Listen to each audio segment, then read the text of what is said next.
2nd of November, 3:38 p.m., Sholmes' suite. I still can't quite believe what just happened. I know. I inquired with the bailiff after the court session was adjourned, and it seems Mr. Vigil was taken to the hospital to recover. Oh, it's the spooky music again. Right. 10 years ago now. 2 men on a couch day. Mr. Vigil attempted to commit suicide by jumping out of the window of the prison governor's office. But ever since then, he's completely blocked the memory of those events from his mind. Nobody knew his secret. Not his family, not even the man himself. But I forced it out into the open. Was it wrong of me to do that? Did I overstep the mark, I wonder? I mean, you did put your trust into, Osogie, I guess, who was also pushing for it. So, like, it's not all your fault. It's technically yours and Osogie's fault. Ryuno! Oh, Iris. You were miles away. Anyway, I brew a fresh pot of soothing tea for you. Oh, thank you.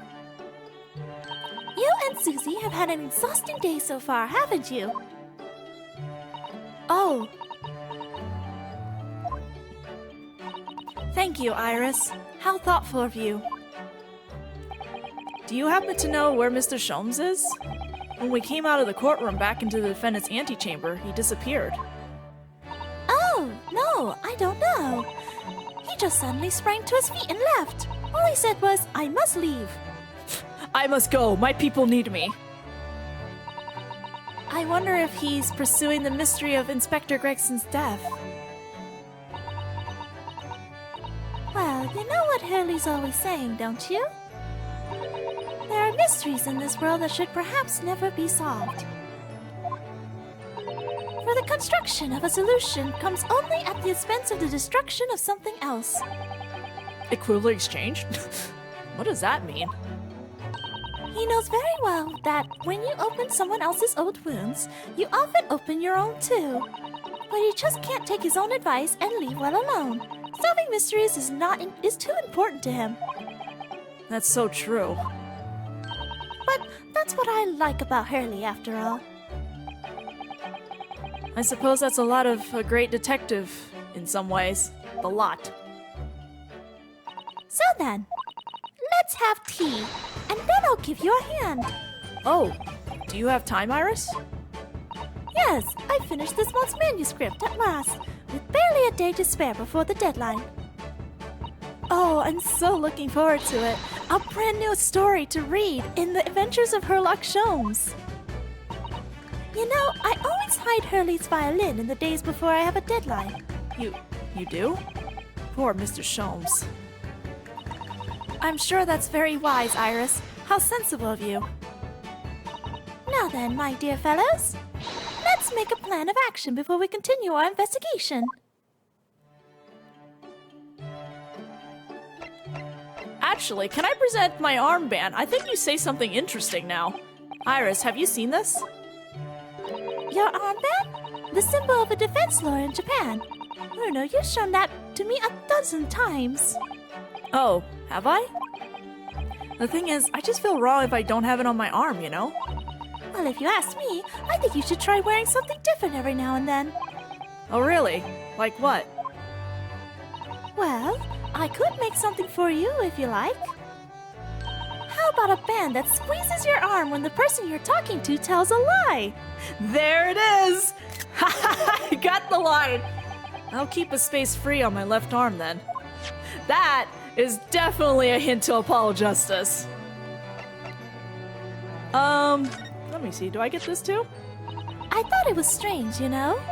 When Hurley suddenly decided to turn his hair red like that, I mean. You mean, he didn't tell you why? He didn't mention the Red-Headed League to you? Here comes Justice! I'll bet it's because he wanted to keep that 4 pounds a week all for himself. Oh yes, I see. Because your hair has a reddish hue too, you mean, right? Anyway, at least I have a good starting point for next month's installment now. Iris must be the only person who's actually going to manage to benefit from this whole sorry affair. I think that's good enough. Alright, is there anything I need to examine? Nope.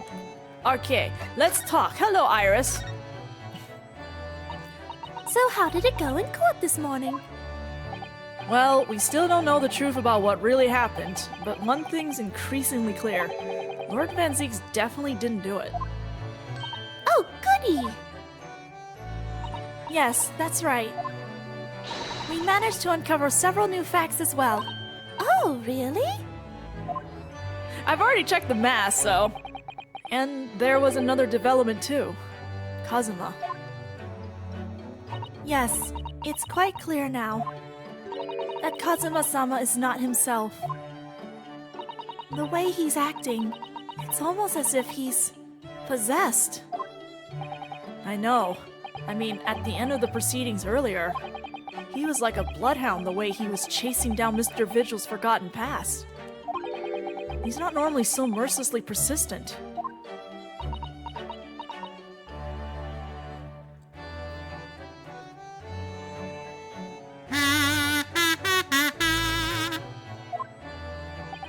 What's going on in his head, I wonder? He's very angry, Naruhodo!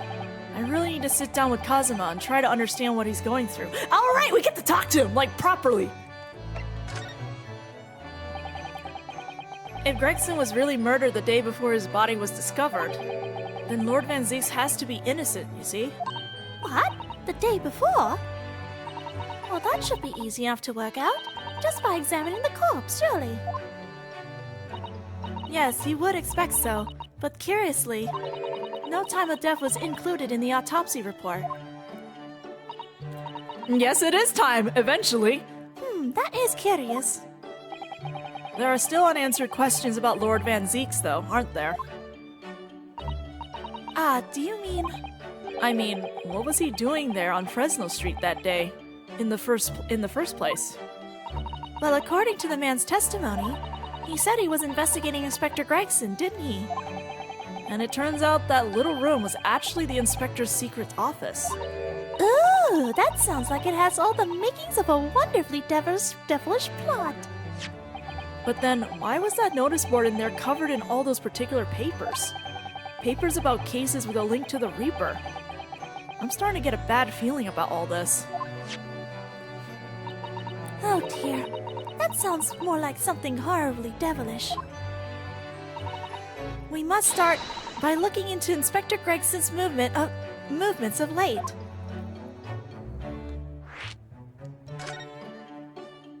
I never imagined I might have to be investigating an inspector's movements. Well, according to the entry in his diary... Why do you have this? Oh, whatever. He was carrying out an incognito investigation of the Red-Headed League the day before his death. Oh, you mean he was doing the same as Hurley? Well, Mr. Sholmes was trying to apply, whereas the inspector was supposed to be investigating. I do wish it had been the other way around. Anyway, as it turns out, the inspector who went to investigate the Red-Headed League that day wasn't actually Gregson at all. It was Mr. Vigil, in possession of Gregson's identification. You know what that sounds like to me? Establishing an alibi. Oh my! Yes, you're absolutely right, Iris. But why would Gregson need an alibi? It would appear that the inspector had something to do that he wished to keep secret. I don't believe it. I always thought he was just a harmless lover of fish and chips. But perhaps they were seasoned with something a little more potent than salt and vinegar. I think perhaps we should try to move away from food analogies. Well, anyway, if Lord Van Zeeks felt the need to investigate Gregson... Yes, I agree. We must try to find out what he knows.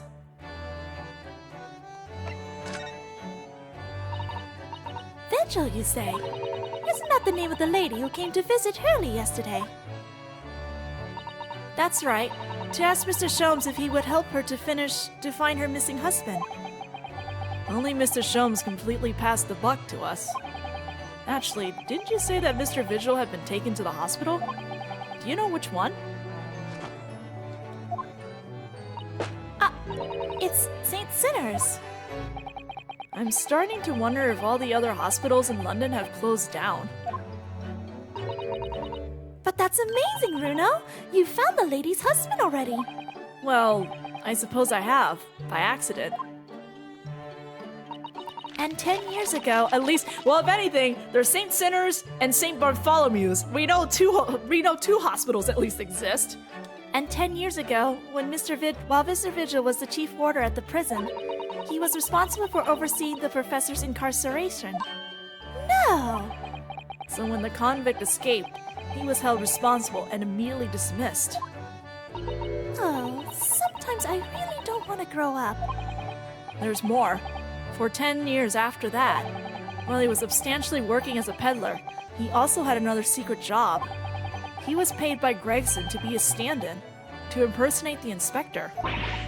To impersonate Gregsy? But why? I have absolutely no idea. Oh, Ginny was right. I'm starting to think all adults are up to no good now. Including you, Runo. I haven't paid anyone to impersonate me. That means he has ties to the professor and to Inspector Gregson, though. So I do think we ought to pay a visit to Mr. Vigil, don't you? Back to St. Sinner's, then.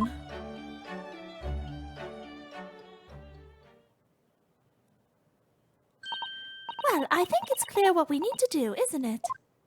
Let us investigate, my dear fellows. Oh, Iris! You're even more enthusiastic than usual today.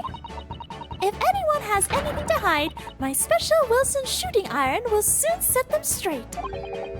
That water pistol? It's stuffed full of piping hot extra special blend of mine. Of a piping hot. Then I'm quite sure it will be very effective. I better be careful not to hide anything. Well, it feels a little strange that Mr. Sholmes is nowhere to be seen, but still. Let's go and see what we can find out. Yes! Do do do do do do do do. What if I just want to go up here and look? 2nd November, Naruto's Leo Consultancy. Is there anything for me to examine up here? No. Nope. Bum bum bum bum bum bum bum.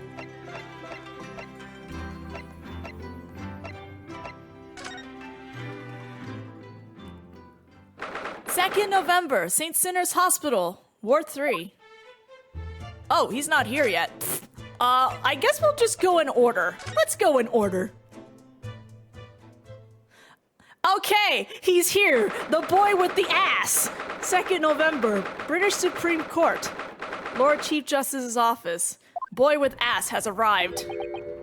No arguments, Prosecutor Osogie. You will continue with the trial exactly as I instructed. Is that clear? Perfectly. It's Kazuma-sama. Defying Lord Strongheart by the sound of it. He never did know when to back down. Hi! You know, I think they changed Osogie's boots. I could have sworn they were straight up all black, but now that I'm looking at them, I think they added they look more like his original outfit boots with the brown covering over it. On your way now, Osogie. My lord. Yeah, see? Yeah, they changed the boots, I think. Did they change his boots? Nani? Or maybe I just never noticed on the 3DS. Kazuma. Hi. Are you... Oh, you're not happy. You're not in a good mood. He left without saying a word. Something is bothering him. What did you tell him, Strongheart? Yes? What are you doing here? Oh, I was just hoping to ask you a few questions, if you wouldn't mind. I don't think he's happy with us. I wanted Van Zeek's trial concluded today. But Prosecutor Osogie's unwelcome inquiries are going to make it take longer than necessary. Just Osogie? Not Naruhodo's? Unwelcome inquiries? As a result, I'm losing even more precious time. Currently 2 hours, 55 minutes, and 41 seconds. 42. 43. Then we must resolve everything before 3 hours have passed, Mr. Naruhodo. In a miraculous not even 5 minutes? Anyway, I can't let the man's obvious bad mood put me off. I need information.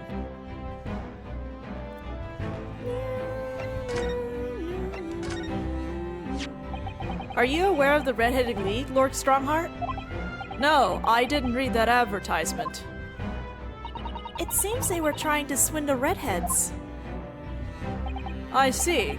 Well, I suppose I would be in the White-Headed League, if anything. That sounds rather like an elderly gentleman's club. Don't call him old, Naruhodo! Oops. I have a feeling I might have made a bit of a faux pas there. Oopsie! Don't call him old, man! Wait. Does the armband have something different now, too? Your defense lawyer's blazoned. It clearly means a lot to you. Oh yes, it's a keepsake from my best friend as well as a symbol of what I'm trying to achieve. But that friend has returned to us now, Mr. Naruhodo.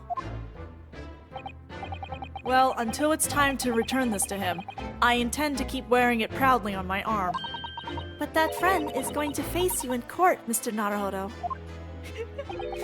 A complicated situation by the sound of it. It's complicated. It's fine.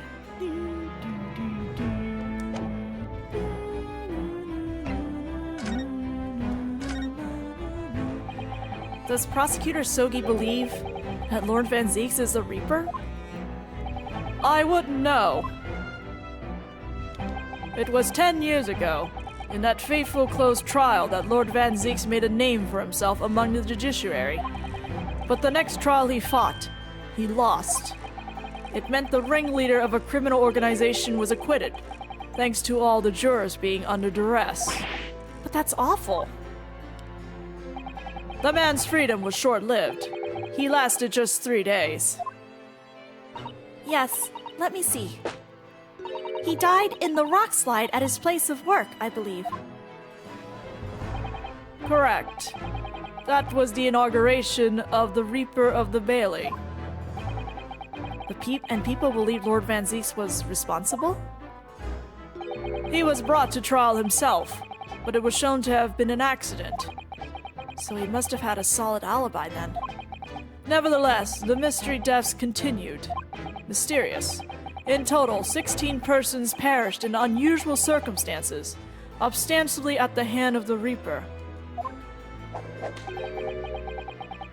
That's a long run of coincidence. Hello! Well, the Reaper's true identity may well be revealed by this trial. And the impact that revelation would have on the British public cannot be understated. Is that why it's a closed trial? Precisely.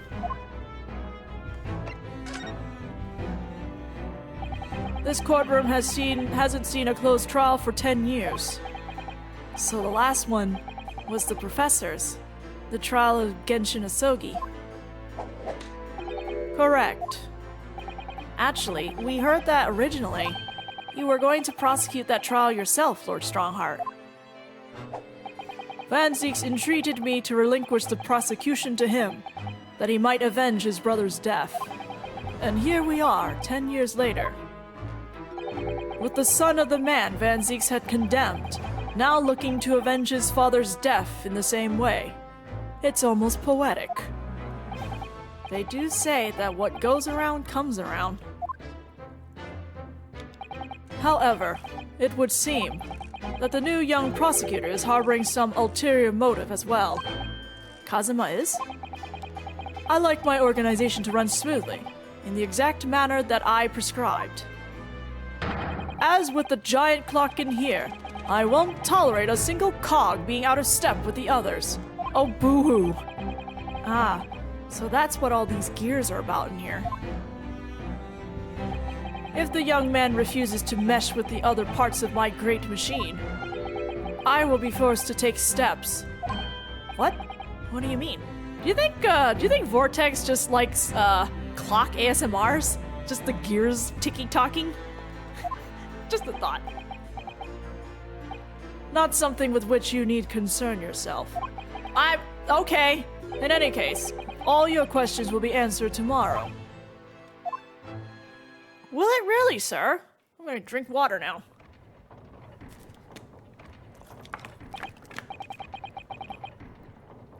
Now, I shall have to ask you to excuse me. As of this moment, I've been delayed from attending my next meeting by precisely 3 hours. Oh my, that is a long time. And I hold you entirely responsible. Even though we miraculously managed to fit everything into not even 5 minutes? Okay. I wonder if you might agree to us, talking with Prosecutor Osogie. Discussions between the defense and the prosecution outside of the courtroom are generally frowned upon. However, I will make an exception in this case. Now go. You can find him in his office. Oh, thank you. Bye, sir! Let's go to see him at once, Mr. Naruhodo. Kazuma's my best friend in the world, but I'm really not at all sure I know how to talk to him at the moment. He has changed an awful lot. No, I guess it's more like he's not quite the person we all thought he was, I guess.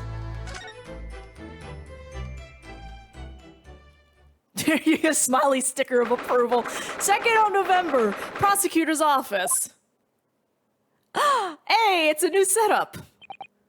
So, this is the office of Prosecutor Osogie now, is it? He just gotta hijack Baroque's room. Kazuma-sama is doing so well for himself. I'm so happy. Even though he's always forced to kneel on the floor, Japanese style in the dark corner. Oh, they just call it Japanese style, huh? It's not setsa. I guess Japanese style. No. Oh, there we go. Never mind. JK, I spoke too soon. It's his habit to sit setsa style whenever he's working. Where is he? Well, it looks like our journey here was wasted. The prosecutor appears to be out. Perhaps we should discuss things with another prosecutor we know first. Oh. Alright, I guess we're talking to Baroque first. Oh, okay. Oh, I can examine stuff? Wait, Sasato wasn't here with me. I can examine stuff with Sasato. Let's see, what have we here? Mr. Naruhodo, it would be very underhand to glean information from Kazuma-sama's office while he's absent. It's Baroque's stuff! We should wait until he's here before we start nosing around. Oh, of course, yes. Okay, but most of this is Baroque's stuff. She doesn't take any nonsense when it comes to Kazuma, does she? I'm not... Okay, whatever. Sure. Let's talk to Baroque then. 2nd November, local prison, cell 1. Lord Van Zeeks is reading. Look. He doesn't seem like he wants visitors, does he? But he must have noticed that we're here, surely. We're all just standing there staring at him. What do you Nipponese want? That's no way to greet the lawyer who's trying his hardest to prove your innocence, is it? Perhaps not. I apologize. So what can I do for you, Mr. Naruhodo? Lord Van Zeeks, speaking earnestly. Oh, the fog will lift over London for the first time in months tomorrow. This does feel very, very strange. Yeah, it's kind of surreal. I must say, I was impressed. Oh, well, thank you. Not by you, by your fellow Nipponese. Your prosecutor friend. Oh, I see, yes. Getting his hopes up too soon. It's sardonic, don't you think? For a man such as me, So loathing of the Nipponese to be entirely at the mercy of the two of you.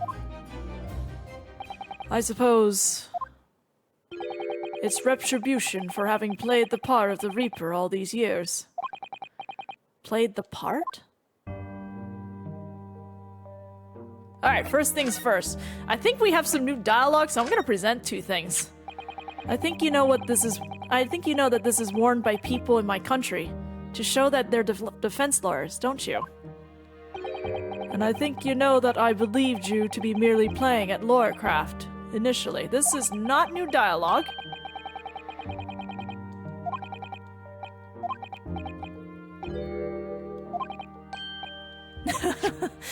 He hasn't complimented him yet, but hey, let's take this.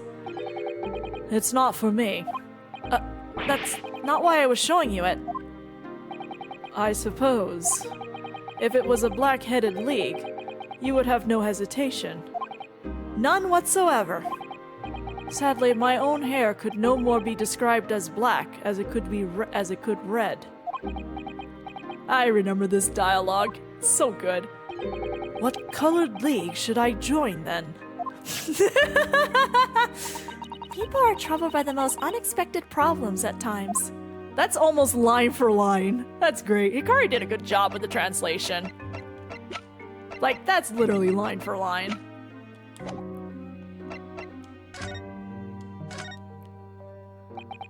You once told me that you gladly allowed people to believe you were the Reaper, because it helped reduce the amount of serious crimes that took place in London. If keeping quiet and playing the part benefits the cause, a cause I myself am committed to pursuing, then why would I choose to say anything? But the henchman of a criminal killed by the Reaper attacked you only the other day. And that was just the most recent of many attempts on your life, wasn't it? Someone is clearly profiting from your silence about all this. Someone is using you. Believe me, ever since the Reaper first appeared, I've been doing my utmost to expose him. Or rather, expose the organization. It's a whole organization? It's inconceivable that all those accidents were orchestrated by one man. No, the Reaper always appears to have very accurate information about the accused in each case, which can only mean that somebody at Scotland Yard is involved. Someone at... You can't mean... It's taken me many years, but I finally identified the central figure in this Reaper organization. Tobias Gregson. No! Surprise! Gregson? The Reaper?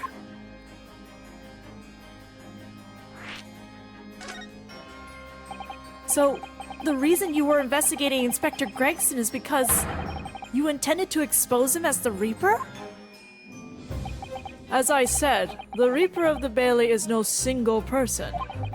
It's a highly secret organization with close ties to Scotland Yard. But there's no doubt that Gregson was a key member of that organization. I don't believe it.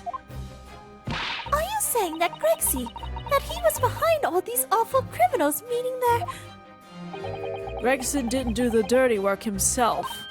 Oh. He was the tactician.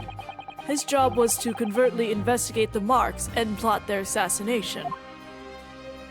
In order to do that without arousing suspicion, he regularly needed a firm alibi. Which is where Mr. Vigil came in, posing as the inspector. Vigil knows nothing of the Reaper, but the room he rents at Fresno Street was almost certainly the headquarters of the operation. Gregson would have met the assassin there for briefings. So we don't actually know who carried out the killings then? Actually, I do have a name. You what?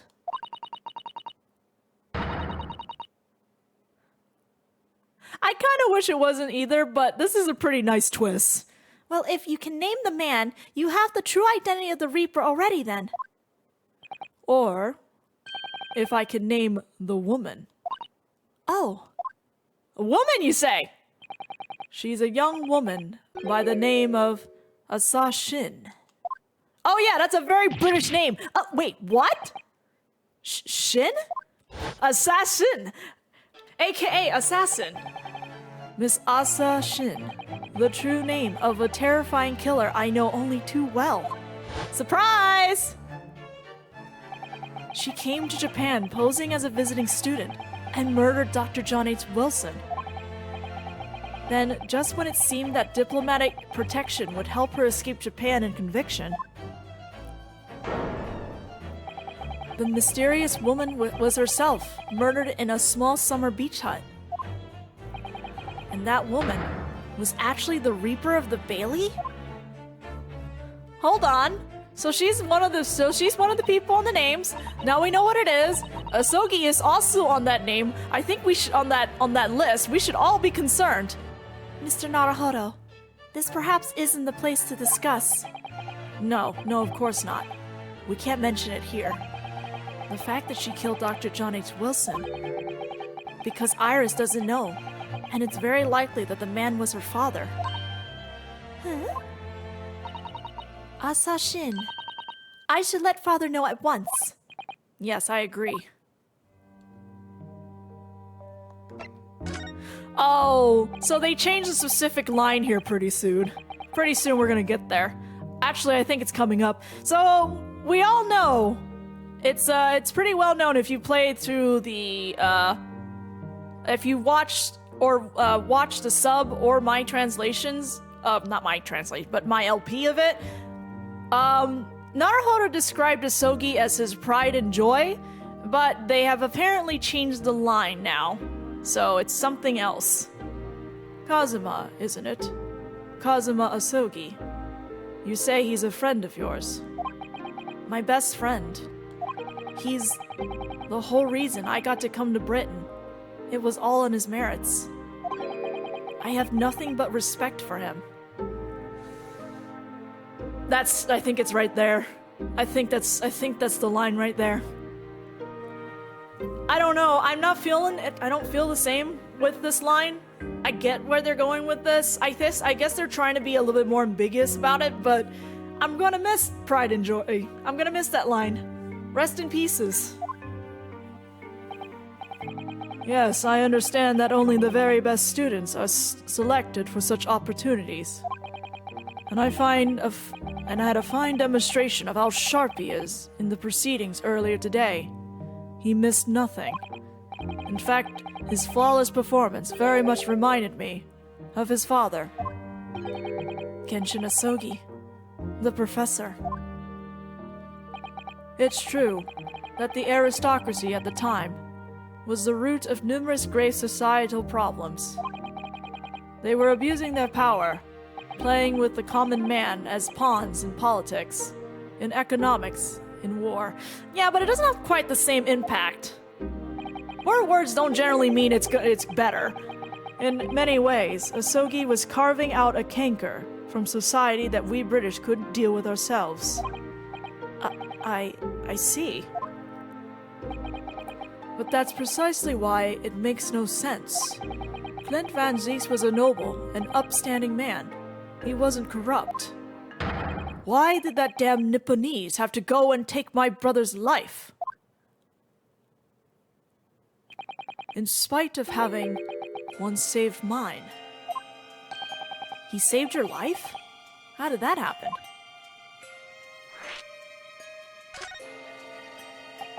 It was 10 years ago, on a foggy night. What was to be the professor's final strike had sent a wave of panic through the capital. So Clint Van Zeeks had already been killed at this point then. Genshin and I were walking down some back streets at the late hour. Of course, at that point, I had no idea of the true nature of the man at my side. All of a sudden... Don't make a peep! You're coming with us! Genshin in HD! We were surrounded. All of our assailants were armed with pistols. their face obscured by scarves. Wow, like Genshin's ring is really standing out in this picture. Clint was not only from noble heritage, he was a brilliant prosecutor as well. The scum of London hated the sight of him, and they had no sympathy for his younger brother either. I'd been targeted several times before already. Yeah, it's Van Zeeks, all right. We got him! I could hear them murmuring amongst themselves. I knew they were after me. But just when I thought my time had come. If I let them kill you, Clint would never forgive me. It was Osogie's voice, just a whisper in my ear.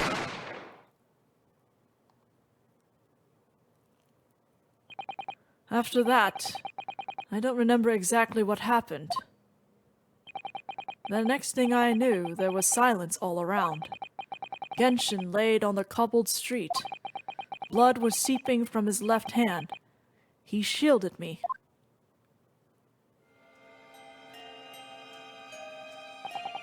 Two days later, they arrested him. On suspicion of being London's most notorious mass murderer ever, the Professor. How awful for you. All at once, I lost the brother I revered, and the foreign friend I held in such high regard. I'm so sorry, Lord Van Zeeks.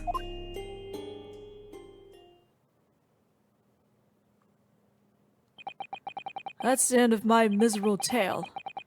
I never thought I'd recount it to anyone. Well, thank you for confiding in me. The Professor, the Reaper, and Inspector Gregson. I wonder just how intimately related they all are. I still can't quite believe that Gregson was essentially the Reaper, giving assassination orders to Giselle Brett. Mr. Naruhodo, let's go and inform my father. I'm sure our government will want to hear about this new information. Oh, that means I get to meet your daddy, Susie! Hooray! Yes, all right. Let's head back to the Great Waterloo Hotel then. All right, hang in there, Baroque. We'll see you later, all right?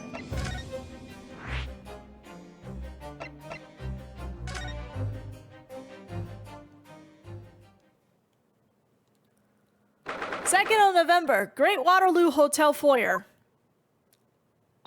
I thought it yesterday, and I think it again today. This place is so princely. It's a wild guess, but I have a feeling you'll think the same tomorrow, too. My tea has a finer fragrance than whatever they're serving in the tea room here, though, wouldn't you say? Ah, look what we have here. This is an unexpected pleasure. Hi, Mikatoba! Father! Oh, is this your daddy, Susie? How lovely!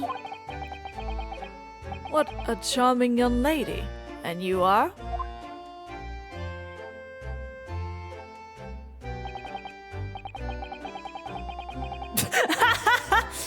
Ah, really?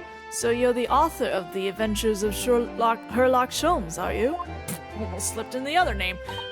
That's me, Iris Wilson, at your service, sir. Susie's been a wonderful friend to me over the last year, you know. Well, Miss Wilson, I must say I read your work regularly and with much interest. You would be interested, wouldn't you, Mikatoba? Iris actually lives with Mr. Sholmes, you know, Father. Is that so? Well, perhaps that goes some way to explaining that bright look in your eyes. He's so happy for her. Oh. You wouldn't be smiling so airily if you knew just how bright she is, believe me. Now then, young Naruhodo, it was a pleasure seeing you in action earlier. As an invitee of the symposium, I was allowed to observe from the gallery, after I twisted some arms. And I must say, it was a truly exemplary performance. Oh, well, thank you very much. Although I'm fairly sure you omitted by Kazuma on the end there. Aww! Oh, no, please don't misunderstand. It was you who impressed me. Everyone is a mind reader. Really? You didn't miss a step against Osogie, and we all know how capable he is. Really, to have matured into such a fine defense lawyer in less than a year is quite extraordinary. It's very kind of you to say so, and really nice to hear. Oh, Naruhodo, you deserve all the compliments, okay? You've been doing real good. What I saw in court today confirmed what I'd been hoping for. The favor I mentioned yesterday, Naruhodo. I trust you haven't forgotten. Oh, no, you did mention something, didn't you? But first, we have something to report, Father. Of course, of course. Shall we take tea while we discuss matters further? I wonder where Judge Jigoku has got to. Where has he gone to? Also first! Look at this, Professor Mikatoba. Ah, Kazuma's armband. He was wearing that when he left for Great Britain. How curious. It doesn't strike me at all as odd to see you wearing it. It rather suits you. Oh. Are you intending to return it to him? Well, yes, I mean, it has his name on it. Now that we found out he's alive, it doesn't make sense for me to keep it. Well, if you ask me, I think Kazuma would be delighted to see you wearing it. God, there's so much soft and wholesomeness going on in this frickin' dialogue. Well, I'd feel honored if that were true. Oh my god, there's so much, softness going on. Help! Professor Mikatoba, I wonder, could I show you something? Why do you seem so nervous? I suppose because... Okay, well, that's not new dialogue. I thought he would say something about the Red-Headed League, because everyone's been responding to the Red-Headed League, so why not?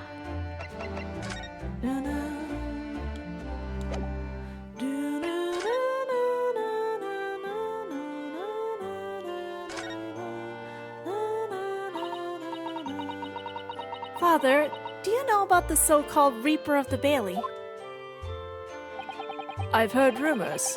Some members of the judiciary explained it all to me yesterday. Of course, when I was a visiting student here in London, the Reaper was yet to emerged. Right, he didn't appear until after that case, when the visiting students had already returned home. Lord Van Zeeks, who was in the dock today. That was Baroque, the younger brother of Clint Van Zeeks, I believe. That's right, and he's known throughout London as the Reaper, as you've heard. But the truth is, it wasn't him behind all of those mysterious deaths. It was somebody else. I see. So what you're saying is, there's been a professional killer at work here. Exactly. Someone by the name of Assassin, in fact. I beg your pardon? Did you say Assassin? You mean that Giselle Brett? You mean that Giselle Brett woman who was responsible for killing my great friend? Oh no! A friend of yours was killed? Professor Mikatoba, I think perhaps we shouldn't discuss this right now. Because the friend the professor is talking about is Dr. John H. Wilson. And that's not something we want Iris to find out about. Not like this, anyway. We'll talk about him in a moment. I haven't seen Judge Jigoku for a while, have you? Guilty! But that guilty is still ringing in my ears. No, now that you mention it, I haven't seen him since this morning either. I suppose since the symposium opening was postponed, he'll have gone to explore at the Great Exhibition. That reminds me of something you mentioned yesterday. About Judge Jigoku having once been in the dock himself? Ah yes, it was all tied up with that accursed trial. The closed trial of Kazuma's father. Seshiro was trying to mitigate Genshin's guilt, so he took to the stand to testify. But he got a little carried away and, actually managed to break the witness stand. Oh my! He also said some contemptuous words about the British Empire for which he was charged. Oh dear. Although it's worryingly easy to imagine him doing that. Yeah, I can see that! Well, it was alright in the end. He was acquitted and we returned home to Japan together. Thank goodness. Yes, speaking of Seshiro, I have a copy of the photograph we took together here yesterday. Please. Aw, yay! Damn, look at them pecs coming from Naruhodo. What the heck? Suddenly you're wearing skin-tight clothes, Naruhodo? Oh, what a lovely picture. It certainly seems to shout, we've arrived in Britain. Commemorative photograph. A photograph taken in the foyer of the Great Waterloo Hotel on the morning of Professor Mikatoba and Judge Jikoku's arrival in London for the symposium. None of us had any idea what was coming when we took that, did we? What a great picture! No, that's so true.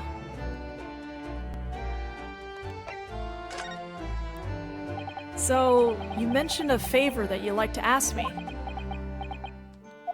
Well, this fateful trial that you're fighting, one way or another, it will be over before long. And when it is, I'd like you to accompany me back to Japan. You want me to do... What? Father, what's the meaning of this? Now, Susato, you should understand. You've seen how our courts work firsthand. Japan's judicial system is in its infancy, especially when it comes to defense. Oh, you mean... The Supreme Court of Judicature is in desperate need of a good defense lawyer. As soon as possible. Really quite urgently, in fact. But I've not even been in London a year yet. I've read all of Susato's reports. I'm well aware of your extraordinary talents. And having seen you in action with my own eyes earlier today, there's no question. You, Naruhodo, are precisely the man our country needs. Oh, okay. No pressure. So, you be leaving then, Runo? But then, what am I supposed to do, Father? You came here to serve as Osogie's judicial assistant. Oh yes, she's supposed to be Kazuma's assistant. Our government is still in the process of deciding how to best deal with this situation, though. You've always chosen your own path, Susato, and I trust your judgment. In this matter also. Father! Please, the pair of you, don't look so downcast. It's merely a suggestion, you understand. A hope, if I'm honest, but I won't force you. I'm gonna take a screenshot of this because this is something kind of important.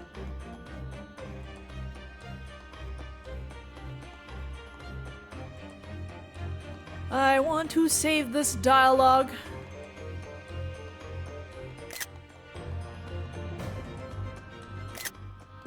Okay. All I ask is that you consider it, and come to a decision by the time this trial concludes. Yes. Alright. You won't leave, will you, Runo? The thought hadn't even crossed my mind. Up until now, I've just been trying to do what I believe to be Kazuma's will. But it turns out that he's still alive, so where does that leave me? In limbo?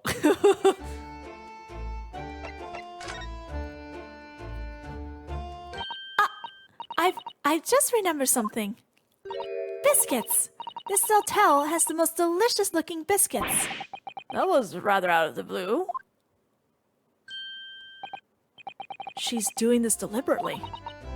I think I'll go and see if I can purchase some. I wonder, would you like to come too, Iris?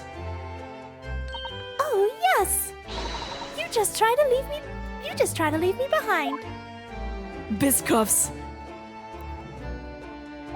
So that young girl is called Iris Wilson, is she? Yes, that's right. And she's the author of all those adventure stories starring the great Detective Sholmes. But the name of the credited author isn't Iris, is it? It's Dr. John H. Wilson. Yes, I know. That's the name of her father, you see. Her father? Of course you'd be surprised.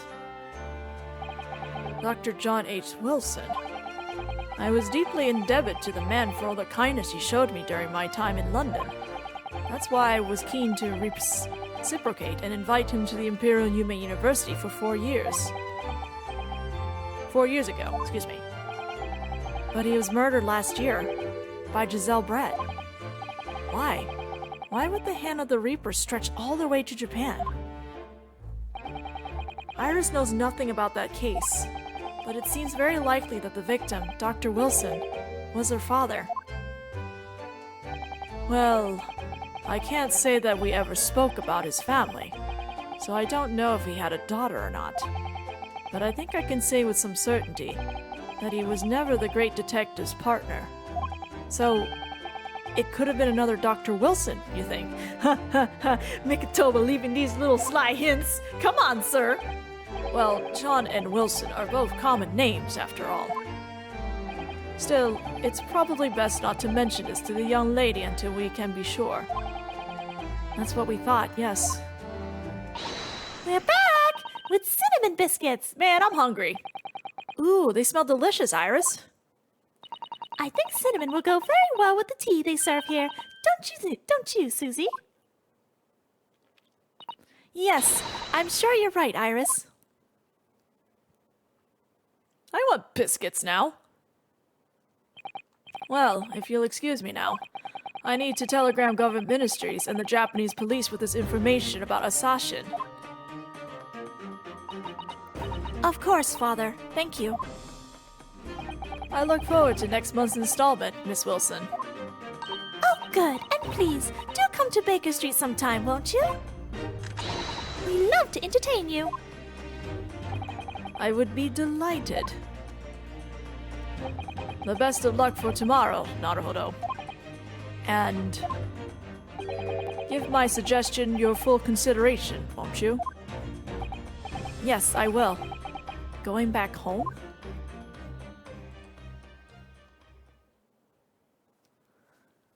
You know, Kazuma-sama has always meant a great deal to my father. I'm sure he'd love the chance to meet with him and talk to him about all of this. Yeah, unfortunately, I guess we just ran out of time because Mikitoba never talks to Kazuma at all. Okay. The way this game ends is wonderful, but it's not perfect. They definitely just ran out of time to really address certain things, you know? One of them being, I wish there was a scene where Kazuma and Mikitoba shared together, considering Mikitoba was the one who took care of Kazuma after Genshin passed. Like, I feel like that's kind of important. Yes, no doubt.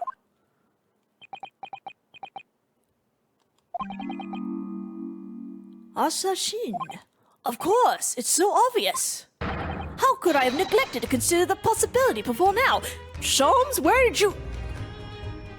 You know, this whole scene now takes an entirely new meaning considering Mikitoba was there, and now I'm just sitting here like, was he just hiding? Was he chatting with Mikitoba and then just hid behind a couch or something when they showed up, or what? Mr. Sholmes. Hurley, where have you been? Why, I joined you all for tea, of course. What an extraordinary question. I didn't notice you at all. No matter. Anyway, two more pressing concerns. Mr. Naruhodo. Oh, yes? I must dispatch a telegram to your country at once. It is a matter of much urgency. To Japan, you mean? Tell me, to whom can I entrust the task? Quickly now, who? Well, my father has just now left to send a telegram to the Imperial Police Bureau of Japan himself. I see. Well, he looked reliable enough to be for a bearded fellow. Sholmes! I don't think my father's sports could be considered a beard, Mr. Sholmes. There's not a moment to lose. Kindly ask your trusty unshaven father to see this scent. This is sent. I will, but what is it? No questions at this time, if you please, Mr. Sato. All we can do is pray that for once, my deduction is a wire. Doesn't that imply that your deductions are normally correct, Mr. Sholmes? Which isn't exact. Now then, you may be surprised to learn that I am a very busy man. I certainly have no time to hide behind settees and eavesdrop on other people's conversations. That's what you were doing. He was behind the seat. So that's what joining us for tea meant. I leave the sending of this in your hands then, my dear fellows. Sholmes! Wait a minute, Mr. Sholmes. Okay. He just sort of ran off, didn't he? At quite a pace. And left the unpaid bill for his tea behind too. Of course he did. I must catch up with Father at the telegram office at once. And I'll run and call a cab straight away. And there was me, thinking everyone would be clamoring to pay Mr. Sholmes' bill. No! They left Naruhodo with the bill!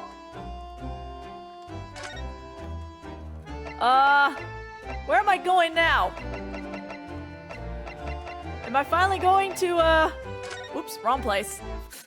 Am I finally going to go see, Osogie now? I mean, or do I go see Mr. Visual? I don't... Where the frick?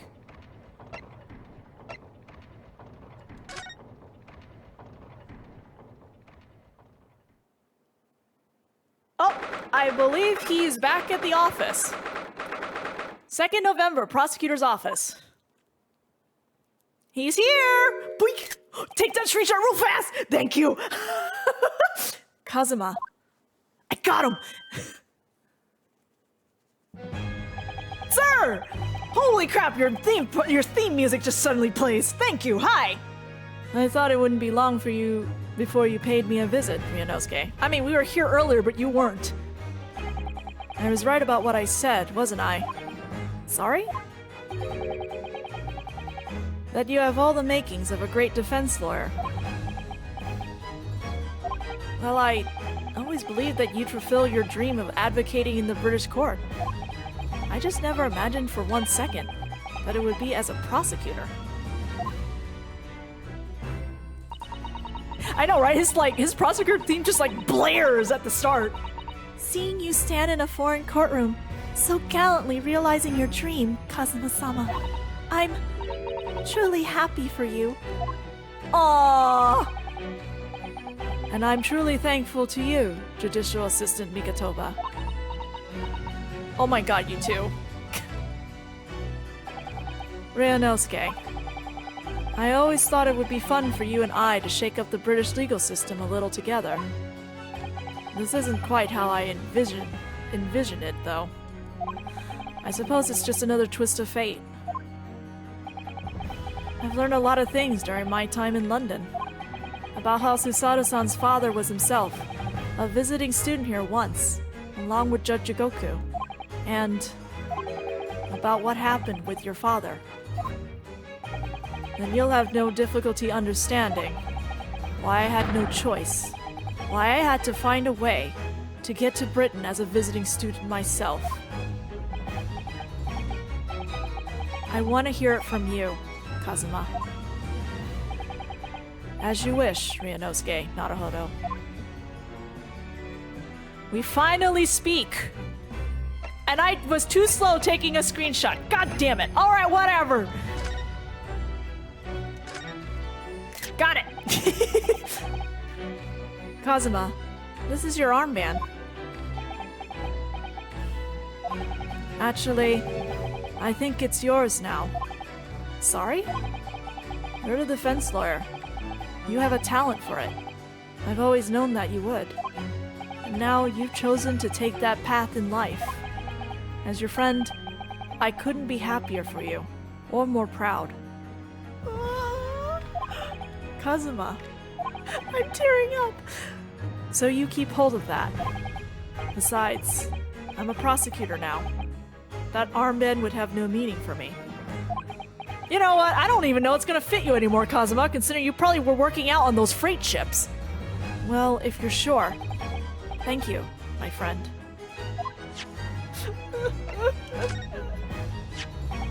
I was shocked when I found out they were related to the case. The Red-Headed League, I mean. Personally, it wasn't their plan to swindle everyone that surprised me. It was the fact that so many red-headed people gathered from all over London that day. A certain great detective being among them. I expect those two are in their cells as we speak, wishing they never dreamt up their little plan. Or maybe they're busy plotting their next one. Let's examine this entire room now! Let's go! Lord Van Zeek's fine collection of hollowed chalices and bottles, all neatly lined up. Yes, he's extremely particular about all that. He has a strict regime for everything, from the storage of the cast to the bottling of their contents. Gosh, you must be having a really tough time of it being his apprentice. Actually, no. Oh? He's so particular about it all, he refuses to let anybody else touch any of it. So it's been quite easy for me, in fact.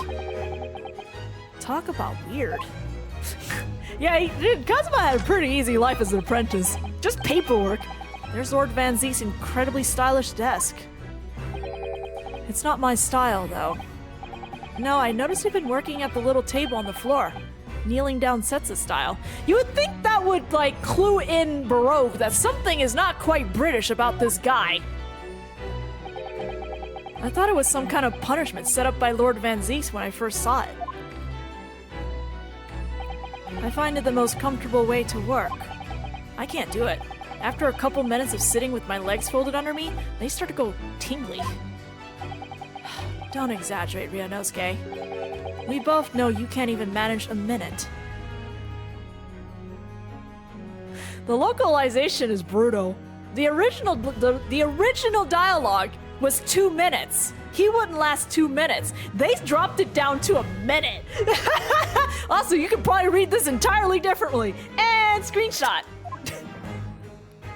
I'm naughty. What the? It's a scale model of the crime scene. Oh, yes, I realized that. Does the prosecution office make a model of the scene for every single case? Can we not talk about the shrimp? Apparently so. Sometimes it helps to visualize things better and notice things you hadn't spotted before. Actually, the miniature notice board is my work. Be honest, you enjoy making that. Headcanon. Osogie likes arts and crafts. I'm headcanoning that. He's cinderating about it, but he definitely likes doing models. Do you know who the man in the portrait is? Oh, come on, Naruhodo. It's probably Clint at this point. Why would I? Both of you should know! What? What? But you're Lord Van Zeek's apprentice. Yes, apprentice, not friend. And during the time I was suffering from amnesia, I didn't even notice that picture. Oh, really? I mean, it's not the smallest picture. I wouldn't have the first idea what the man decorated his office with. God. Also, I'm taking all these pictures of Osogie because I need references. Cast floor to ceiling, just like the last time we were here. Don't worry about it. Don't even. Hollow barrels, I suppose. They're arranged accordingly to vintage, flavor, and region. Every week, they're all taken out and put back in order. What? Every week? Lord Van Zeeks can't seem to settle on the perfect way of arranging them, you see. Vintage, flavor, and region don't neatly coincide. That's the trouble. Gosh, being his apprentice must be a real challenge. Actually, no. Oh? He considers the task too important to entrust to anybody else, so he does it entirely on his own. So he's a barrel of laughs here, and in court then. Naruhodo! Whoa! You disturbed the bats, did you? Fitting companions of Lord Van Zeeks, wouldn't you say? Actually, I've seen things flying in Lord Strongheart's office too. Doves, I think. Perhaps you have to like birds to attain rank in the judiciary here. Although bats aren't birds, of course. How about a sparrow for you? What's that supposed to mean? Oh, nothing. Sorry. Just thinking out loud. There's definitely, I can't tell you the meaning of what the sparrows are, but I'm glad that line is still there. There's definitely a meaning behind using sparrows, so. Are we done looking at stuff? I'm sad if we are, because it's really funny. Alright, we're done. Okay, sir. We shall now talk to you properly. And be very upset. It's getting on for a year now, since what happened on the SS Brea. We were heading across the oceans from Japan to Great Britain. When a bizarre series of coincidence led to those tragic events. I thought I lost my best friend forever. I must have been unconscious for a long time. When I awoke, I was lying on a bed. It was a narrow little room. There was a posy of flowers by the pillow. It took me a little while to realize that I was in the cabin of a ship. I slipped out of the room and headed up into the deck. Were you already suffering from amnesia at that point? Yes, I didn't know what had happened, or where I was. There was just this voice in my head. You have something you have to do. Something no one else know about. Go to Great Britain. Your task awaits you there. It was a calling I couldn't ignore. It compelled me relentlessly. Out on deck, I saw that I was on a huge steamship, and we were docked in a large port. It must have been Hong Kong. Yes, it must have been. Presumably just before they were due to carry your body off the ship. I had no idea of the situation, but I did have the feeling that this was in some way my last chance. So I concealed myself among the disembarking passengers and went ashore. Then I disappeared into the crowded streets of that foreign port city, so I could plan my onward journey to Great Britain. This man is intense. He's got amnesia, he's got no name, money to him, and he got all the way to Great Britain. This guy's intense. Just under a year ago, with all my past memories lost to me, I was left behind in Hong Kong. Everything was foreign to me. The sights, the sounds, the smell. My head reeled. I was truly at a loss. I realize now that I escaped as a dead man, with nothing but the clothes on my back. No money, of course. Oh, how terrifying for you.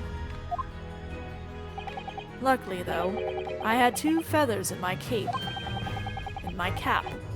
One being your knowledge of English, I suppose. That's right, and on the back of that, I was able to pick up some work as a deckhand on a cargo ship. Eventually, after calling at countless ports, I finally arrived at Dover. That must have been some 3 months ago now. Your formidable tenacity of purpose showing itself again. I mean, the man had lost his memory and had literally nothing to his name. I'm impressed and terrified, but he still managed to make his way to London on the opposite side of the world. Of course, I had no idea why I'd moved heaven and earth to get there at that point. So, how did you end up becoming Lord Van Zeek's apprentice then? That can only be called an extraordinary stroke of luck. Look up the meaning of sparrows for Japanese, though. The Japanese symbolism for sparrows. You see, I was supposed to stop at the border because I had no papers. They took me straight to Scotland Yard. And by sheer coincidence, Lord Strongheart was there to attend a meeting. That's when the second feather in my cap came into play. Would that have been your knowledge of the law? Yes, exactly. Lord Strongheart was curious about an Easterner with intimate knowledge of British law. He took me back with him to the Supreme Court and assigned me to the prosecutor's office. And then, 9 days ago, you finally got your memory back after the trial involving Drebber. Yes, I did.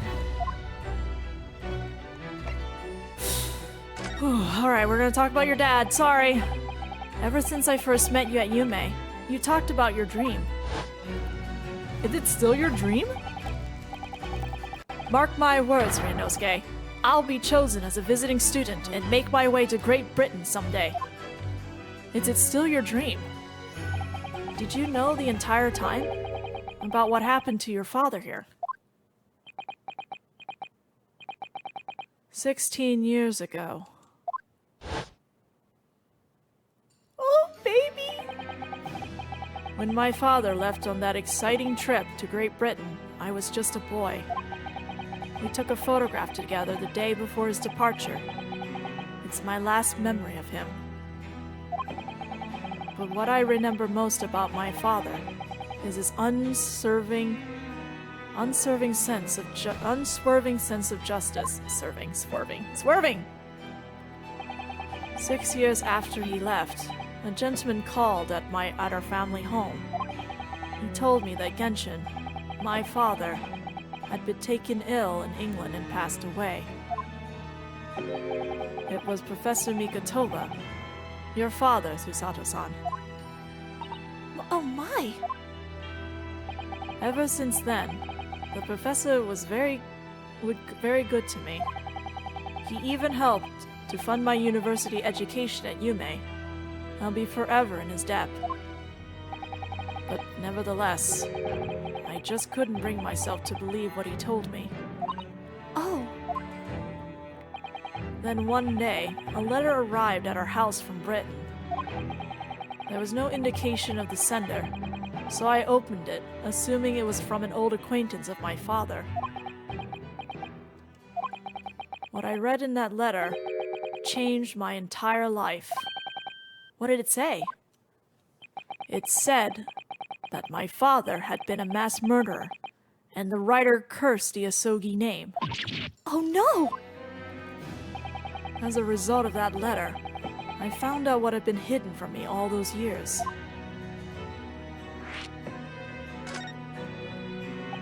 Presumably, the letter was sent from a relative of one of the victims. If whoever it was had been a member of the judiciary, he could have been present at the closed trial. The letter revealed that my father had been sentenced to death, executed for being a killer. I'm so sorry you had to find out that way. I imagine the British government did its very best to silence whoever sent that letter. But someone who knew the truth and couldn't bear the resentment was always going to be a problem. But still, it could have been written by anyone. Why would you believe such a thing? There was a newspaper cutting included with the letter. It was the first I'd ever heard of the professor and his terrible killing spree. Well, what did my father have to say about the letter? I couldn't bring myself to show it to him. What? Why not? Because he deliberately concealed the truth from me by telling me my father was taken by a fatal illness. That couldn't have been easy for him, and he'd done it out of consideration for my feelings. So instead, I showed the letter to Judge Jigoku. Oh yeah, because that's much better! The other visiting student. He faltered for the briefest of moments, but then he just laughed the letter off. But in that moment, I saw it on his face. He was undeniably shocked, shaken momentarily before recovering his pose. his poise. A year later, my bereaved mother succumbed to the strain of grief, and she too passed away. Ah! Ah! Okay, this is so much. Oh my god, how are you keeping together, Osogie? That's when I made up my mind that one day, without fail, I would cross the sea to Britain and seek the truth for myself. The truth about my father, Genshin Osogie. And I wouldn't let anyone stand in my way. Oh, Kazuma-sama. This is so much. How are you keeping together? How? What we learned today in court turned things completely on their head. It was an impressive piece of loring, Ryunosuke Naruhodo. Lord Van Zeeks isn't the Reaper, you know.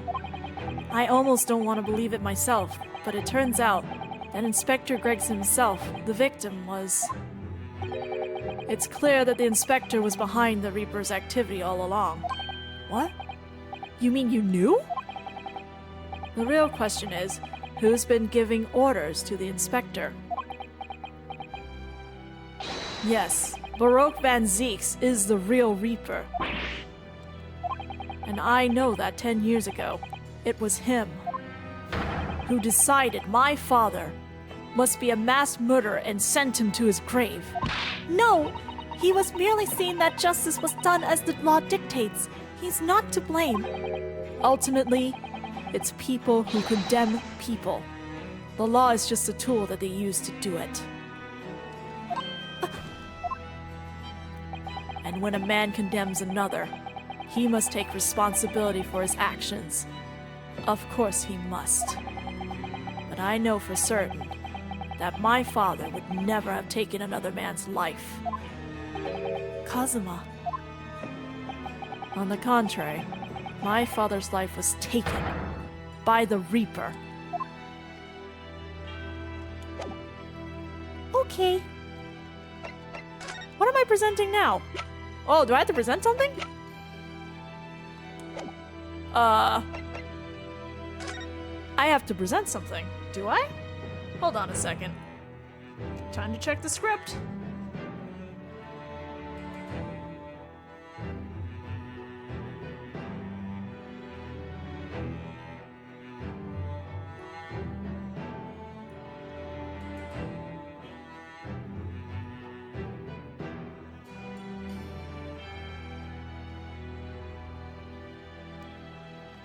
Okay. I'm like, there's still something more, because clearly he hasn't finished. This came up in the trial, didn't it? As something a little dubious, I mean. The fact that no time of death was recorded on Inspector Gregson's autopsy report. Yes, there were some unexpected turns in the courtroom earlier. The suggestion you came up with certainly took everyone by surprise. The idea that the victim died the previous day at some other location is quite something. Well, considering when the pocket watch had stopped and the scorch marks on the candle, it's certainly a distinct possibility. The evidence in the scene both point to it. To be honest, it bothered me too. So I paid a visit to the autopsy room earlier. The coroner responsible wasn't there, but I got a name. It's Dr. Gore. I mean, the name's also on the autopsy. If it wouldn't trouble you, Kazuma-sama, we very much like to speak with the coroner too. Of course. The last thing I want is for anything to be brushed under the carpet. Scotland Yard's autopsy laboratory is behind Lowgate Cemetery. Lowgate's by Barclay Prison, you mean? Ah, you know it, do you?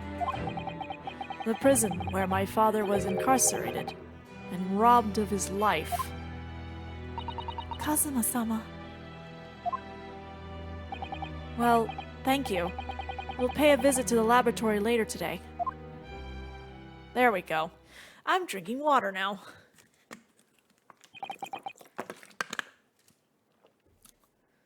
Ryunosuke, I want to thank you. What for? For this. You safeguarded the soul of the Osogie clan. Well, it is a famous sword that's been in your family for generations. My only slight regret is that I never got the chance to draw it before I returned it to you.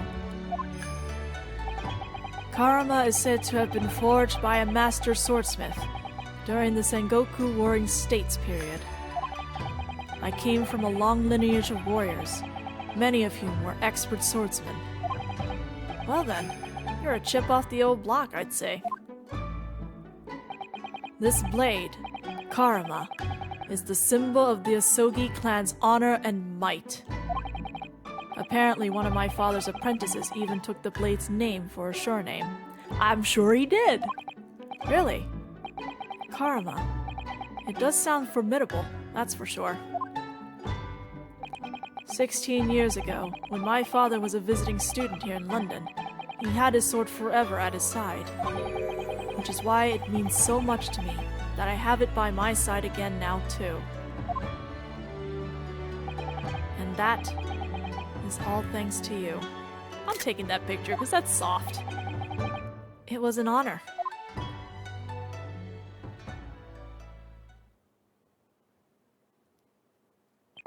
Now, I have preparations to make for tomorrow. Perhaps I said a little too much. Kazuma, you've changed. No, Ryunosuke, I haven't changed at all. It's you who's changed. You know, he's right. I guess this is really Osogie at the end of the day. I'm gonna take more pictures, don't mind me. God, this is gonna turn into my phone. My phone, when I was playing through the phone version of this game, my gallery was just full of Osogie pictures. I can completely understand your resentment of Lord Van Zeeks, given what happened. But the fact is, those events in this case are, well, unrelated. Is that what you want to say? How can you be so sure? What do you mean? Never mind. That man is the Reaper, and it's for that reason that the inspector was killed. I'm going to prove as much in court tomorrow, by whatever means necessary. I can't let you do that, Kazuma. I know you'll do what you have to, as a lawyer, but I'm sure I don't need to tell you that I won't be taking any prisoners in the courtroom. I would expect nothing less. Until tomorrow, then, in the Old Bailey. God, you two, just go out and have dinner or something. Just take a breather, my God. Catch up with life. Don't talk about the trial. Or something.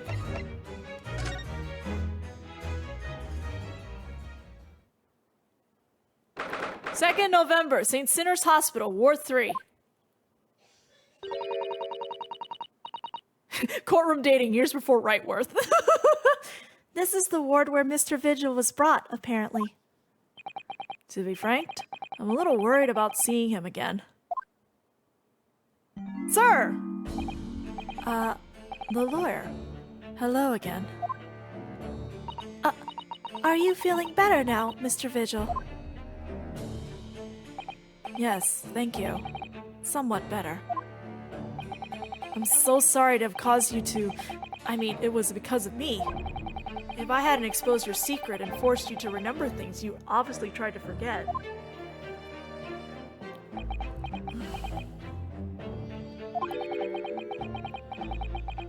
The prosecutor was here until a few months ago, too. You just missed him. Okay, you know, if you want to know about the shrimp thing, I'm pretty sure Paper Boxes can pull the tweet and then link it in here for you. Oh, Cosmos beat us to it. He said much the same as you. He was very apologetic. But the truth is, I brought all this upon myself. Please, don't think like that. Keeping it from Evie, my wife, all these years. I've carried such a sense of guilt. But that's not the worst of it. Over time, I obviously came to deceive myself as well. You mean about your dismissal? Looking back now, I'm beginning to think that perhaps Inspector Gregson didn't stumble across me by accident at all. I mean, he compensated me so generously for acting as a stand-in. He was clearly concerned for my well-being and doing what he could to help. So, perhaps Gregson knew exactly what had become of Mr. Vigil all along then. I'm sure this is just desserts for 10 years of lies and deceptions, but it wasn't me that helped the professor escape 10 years ago. It wasn't me. I swear it. I swear it's true. Oh, Mr. Vigil. I'm sure you'd rather not dredge up even more from your past at this time, but if possible, could you tell us exactly what really happened? I want to. I need to get it all off my chest. I just want someone to tell me what I should have done.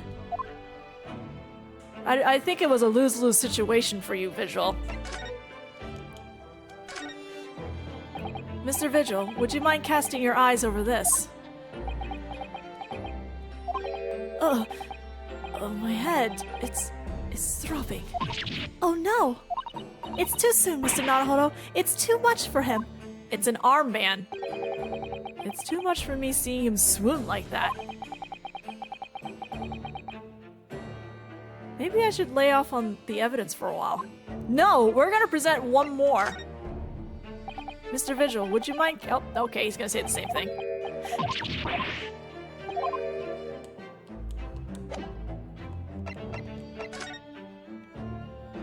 Oh, we can examine stuff in here, but is it the same dialogue? This must be the patient's treatment notes. Let's see. Tendency to jump from windows. Remember to place cushion at base of wall outside. Aren't we a story up from the ground here? Oh dear. Poor Mr. Vigil. I can't help feeling that there's a better solution to the problem than a cushion, though. Finding something you lost isn't always a happy experience, it turns out. Pursuing the truth can be a very dark business sometimes, can't it? Yes, I'm afraid it can. This notice caught my eye before, actually. I suppose it's some sort of slogan for the ward. A cheerful welcome message, perhaps. Let's see. Pay with good cheer, leave with good cheer. Well, look at that. You were spot on, Mrs. Sato. It's full of cheer. I'm taking a drink. I wonder how many discharged patients pay their medical bills with good cheer, though. Once I had to have a very painful injection when I fell ill with a cold. I felt awful already. So why did I have to suffer the sting of the injection as well as the bill? I yelled at the doctor. Oh dear. What terrible treatment. No, Susato, Naruhodo just doesn't like doctors. There are all sorts of medicine in this cabinet. Look. I'm not sure if it's safe leaving them in reach of everyone like this. Yes, you're right. I imagine if you were peckish, you might try some of the pills. Well, at least there seems to be a little lock to secure the cabinet doors.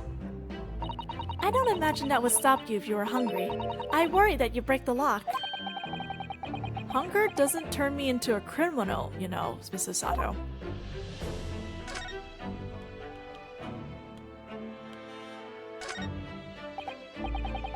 Patient treatment notes. What do they say, I wonder? Endlessly obliging. As well as that's referring to the patient in this bed. I would think so, and until Mr. Vigil is a little more stable. It's probably just as well that he has a kindly person in the neighboring bed. The endlessly part is a little worrying, though, isn't it? I mean, what if Mr. Vigil suddenly declared that he'd like to take a trip out of the window? Wouldn't this endlessly obliging patient simply open it for him and say, "Be my guest"? Let's check with the doctor later. My god, the dialogue is so much.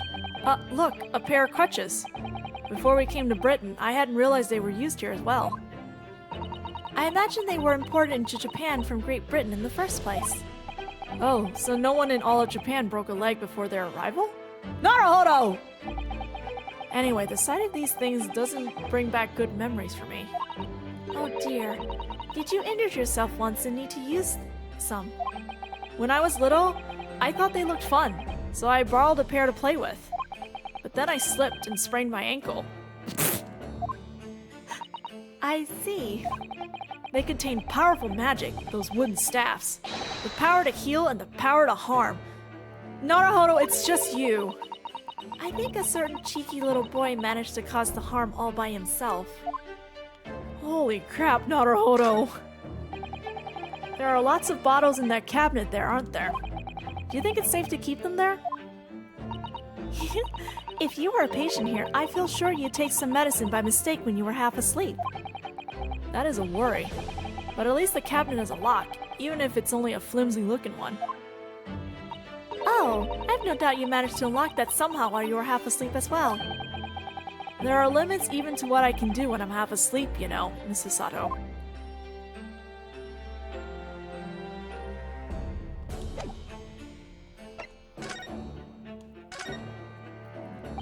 Inspector Gregson was obviously engaged in a special operation of some sort. He was investigating something that even Scotland Yard couldn't know about.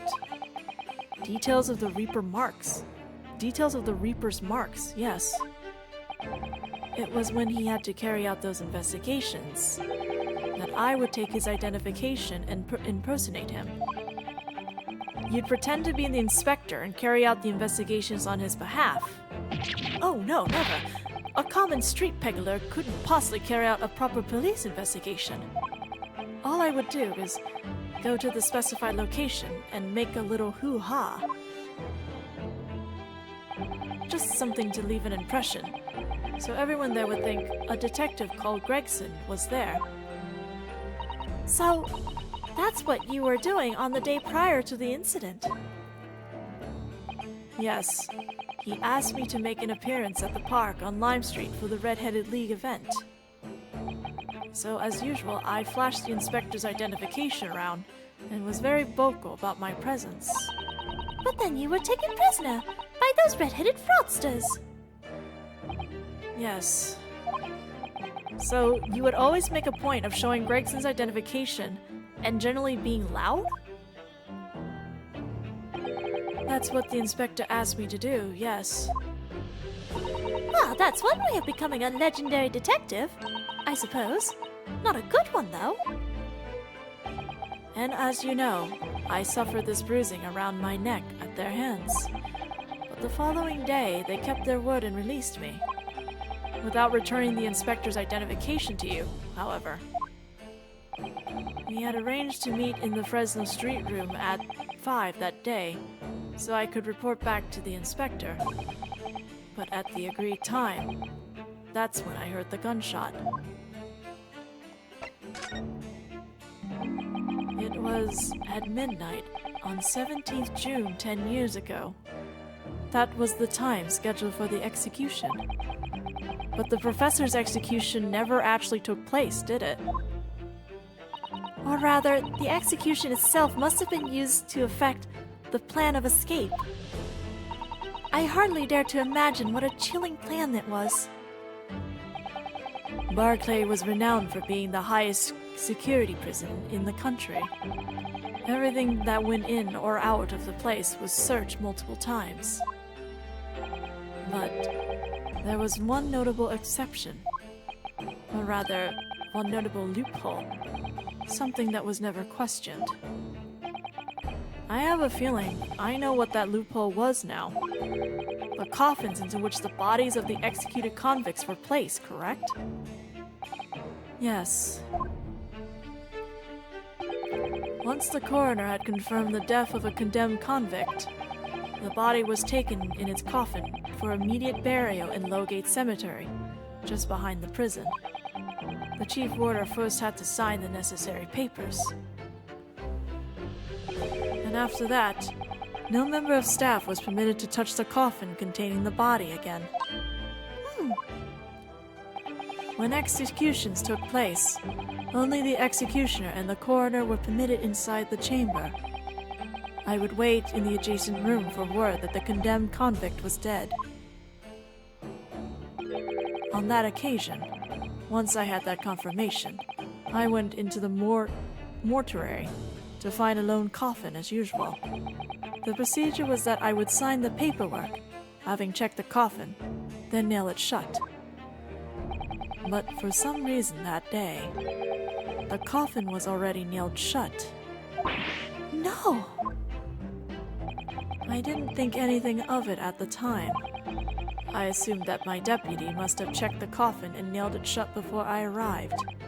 So, you mean the coffin contained... Yes. I can only imagine that Osogie, having escaped his execution somehow, was alive inside the coffin. The coffin was then taken through the main gates and deposited in Lowgate Cemetery. Presumably, there wouldn't have been enough air inside to breathe for long. So in the early hours following the burial, someone dug up the coffin again to set Genshin free.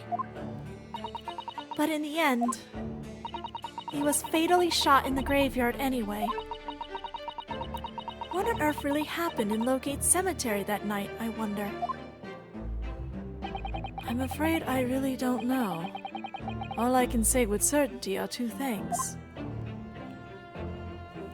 Osogie couldn't possibly have escaped that way without the help from somebody working in the prison. And that somebody was not me.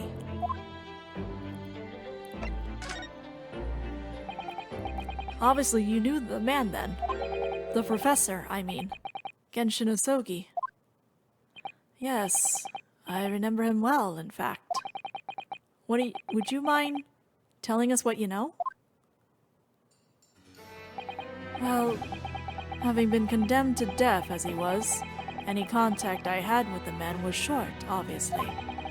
After that trial, which was carried out behind closed doors, attended only by elite members of the judiciary, they called for his execution to be carried out at the earliest possible opportunity.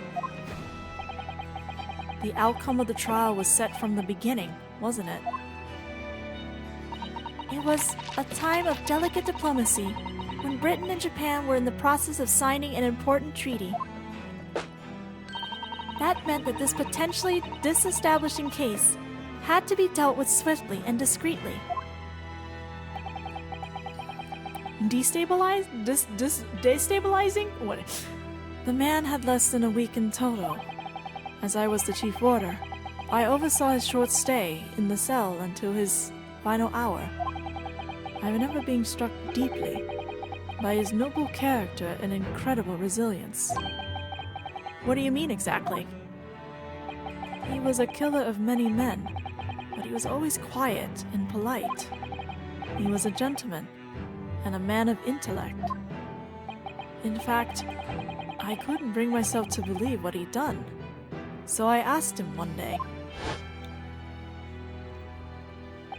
"Those 5 members of the aristocracy whose lives were taken, were you really responsible?" "I am guilty of the unforgivable crime of ending another human's life, yes."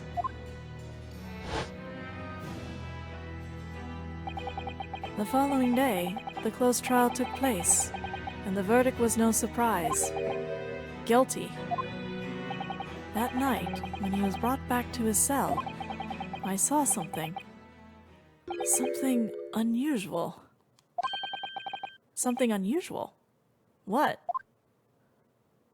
The last will and testament of Genshin Osogie. Something about Osogie's will being put there, all things considered with karma.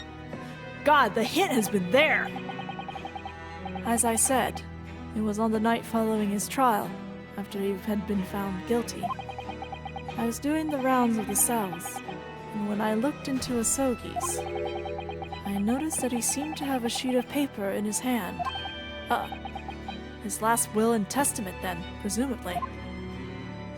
As soon as he noticed me, he hurriedly shoved it behind his back. But why do you find that so unusual? Isn't it normal for a man to pen a will when he knows his death is nigh? Yes, that's true. But there were special conditions to Osogie's incarceration, you see. What sort of conditions? Well, even though he was held in a cell designed for condemned inmates, he was allowed to keep his personal effects with him, with one exception. Really?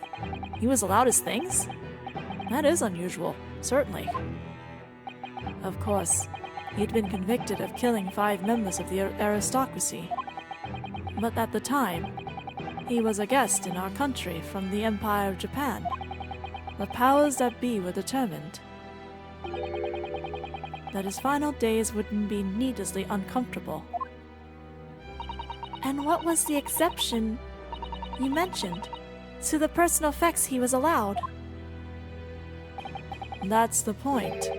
He wasn't permitted to having writing materials. Specifically, no pens or paper. So, he was prevented from leaving any written record of what happened to him. That's suspicious.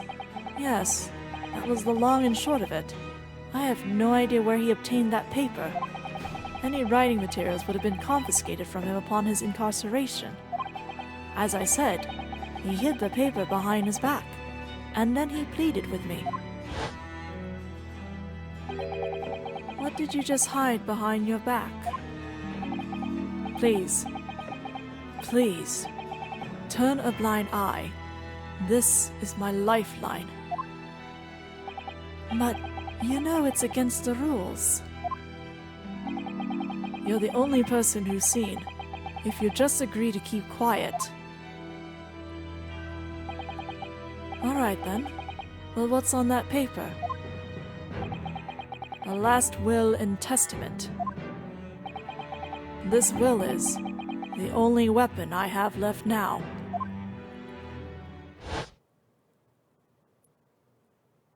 The wheel of fate is turning. Rebel 1. How can a will be a weapon? Man! This is so loaded! Holy crap! The hints are there! So I decided to pretend I'd seen nothing and let him keep his will. But then later, it just seemed to vanish without a trace. What? What do you mean it vanished? It would seem that isn't the end of the story of this mysterious well.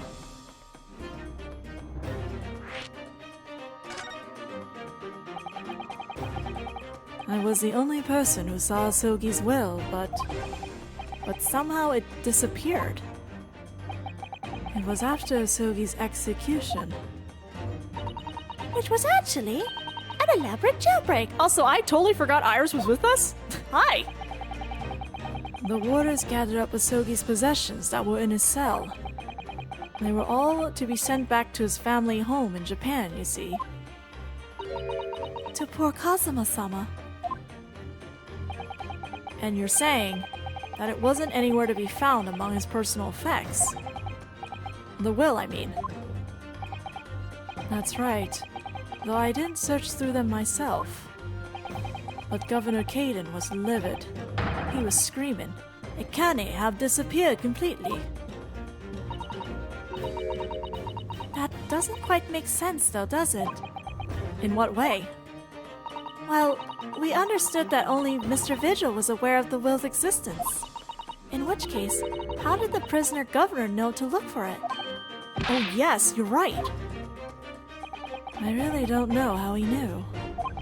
But it certainly seemed as though he knew of the will's existence from the outset. Only he didn't refer to it as a will. What he said was, "The Osogie papers." The Osogie papers? I really can't tell you anything of the subsequent events. Because, well, of what happened. Your dismissal, and the way you blocked it all from your memory. I've forgotten all this until today. I don't suppose it's relevant to the case, though. Oh, it's very relevant! Thank you for telling us! Well, anyway, thank you very much for sharing it with us, Mr. Vigil. We're very grateful.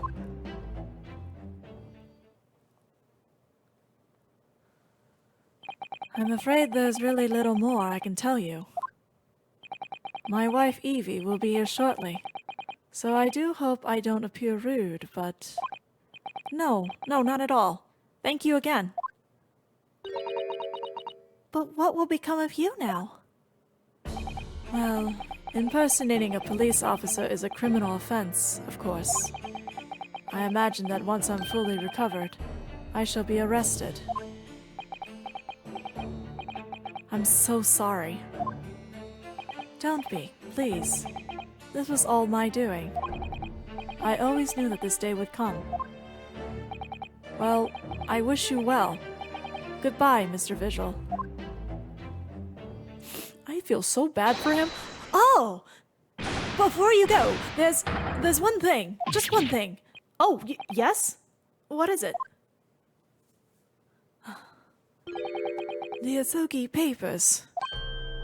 Oh, the spooky song again. I'd be very grateful if you make no mention of the things I told you about them. Presumably for some good reason. You know, I hate to break it to you, Vigil, but unfortunately Naruhodo is about to go talk to Kaden. It's my understanding that their very existence is a closely guarded secret. If it became known that I'd remember, well, it could be rather troublesome, I think. I understand. Some sort of will that Genshin Osogie penned just before his death, which the man himself claimed was his last weapon. I wonder, perhaps it had something to do with his plan to escape. If there's anyone who might know more about a document that Kazuma's father left behind, It would be Mr. Vigil's governor. Then we know precisely where we must go. Back to Barclay Prison. oh, sir. Sir. Well, at least he seems to be on the mend. You know, his disguise as Mr. Gossip was really quite masterful, wasn't it? I can't remember anything about it except for the floppy lip. I imagine not even his wife would have recognized him. Perhaps, but did he really have to take it quite so far? Yes! The answer is yes. To the prison! It's no longer grayed out! Wait, that's the wrong prison. Hi, Baroque! Wrong prison! Sorry, I meant to go to the other prison! Baroque's just like, what the hell?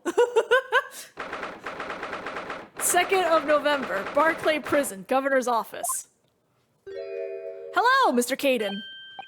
Whoosh. Back again, are you? Yes. Hello. I've heard all about your investigation. I read the report just now. You found him, eh? Vigil. Yes, luckily. Well, anywho. The laddie doesn't work here no more. Your case is not to do with Barclay. I wouldn't like you to get the wrong idea about that. Of course, yes. Mr. Vigil stopped working here 10 years ago now, so... If I'm not careful reading Caden's stuff, he's gonna slowly sound like bad Russian. Yes, we've seen his dismissal notice, haven't we? He was given the chop. Aye, Gimma. You can very well. So, how about a wee handcuff biscuit? Oh, they really are like little handcuffs. And as hot as iron, too. Man, his teeth are like rocks. Or like steel. So, what brought you down here today? Well, there's something else we'd like to ask you about, actually. That's so.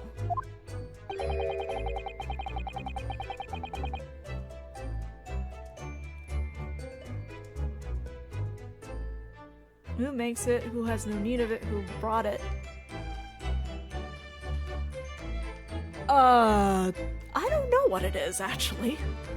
We believe there might have been a document that disappeared from Genshin Osogie's cell. I think it's called the Osogie Papers or something. Naruhodo, not even 2 minutes ago, Visual said don't talk about it. Not even. Did I no say? Gregson's death is now to do with things that might have happened at Barclay. Leave the past in the past, laddie. Let's not footer about with irrelevant details. His expression changed completely. We're clearly onto something here. Can I examine stuff? Nope. Wait, does the window have something? Nope. Stop!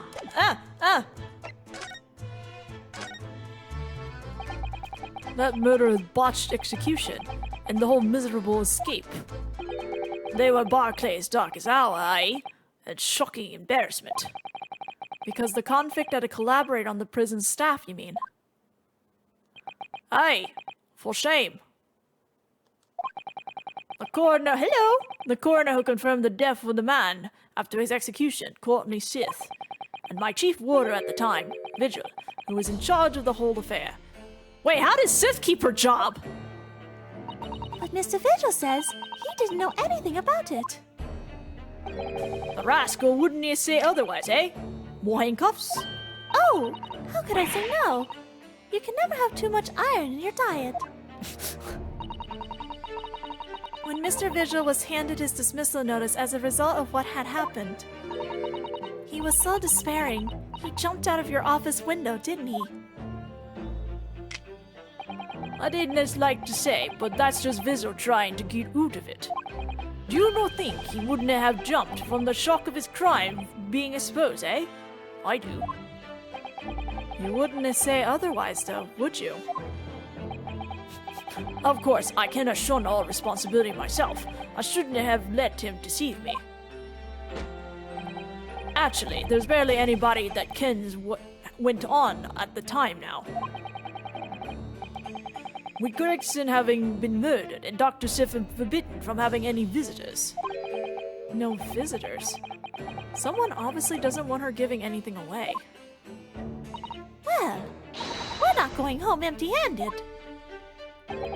And I wouldn't dream of sending you packing with now, Kimmer. Here, take a handcuff or two. Oh, well, it would be rude to say no. Wouldn't want to become anemic. Anemic? I suppose if there's anybody who might still kin a boot about what happened back then, it'd be the last from the forensic division, Maria Gore. Maria Gore? Maria Goulinet. Now Gore. Which is still the same, because I think her Japanese name actually means, you know, ghoulish and gross and stuff, and, you know, gory. Aye, Sif's daughter. She didn't have no more, just the one. But the wee bonds follow in a mam's footsteps. You didn't ever see her without a scalpel in her hand.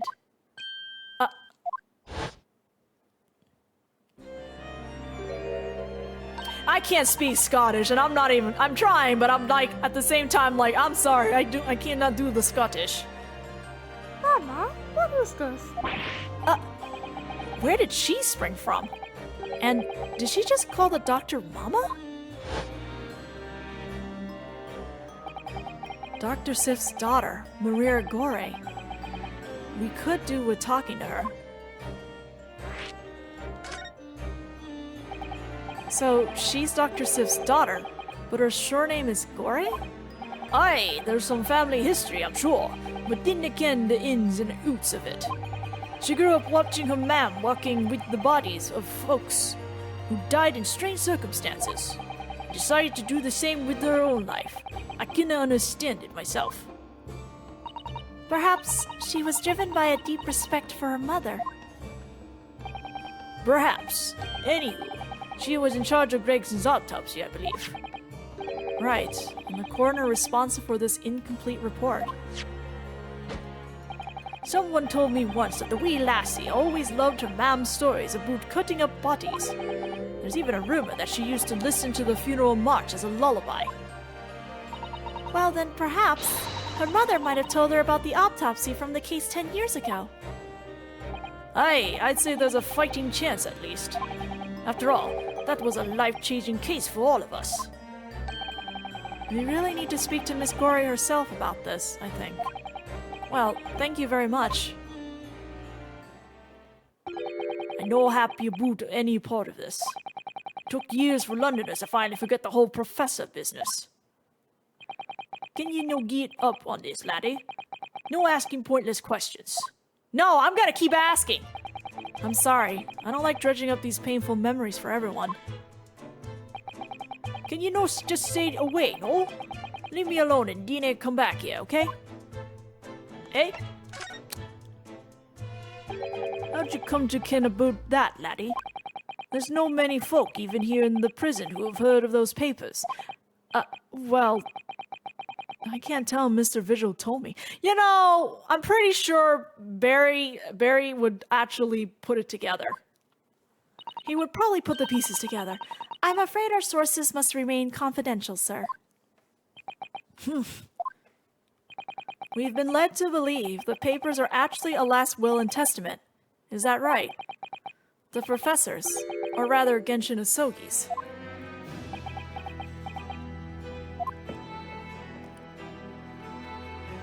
Hey, that's right.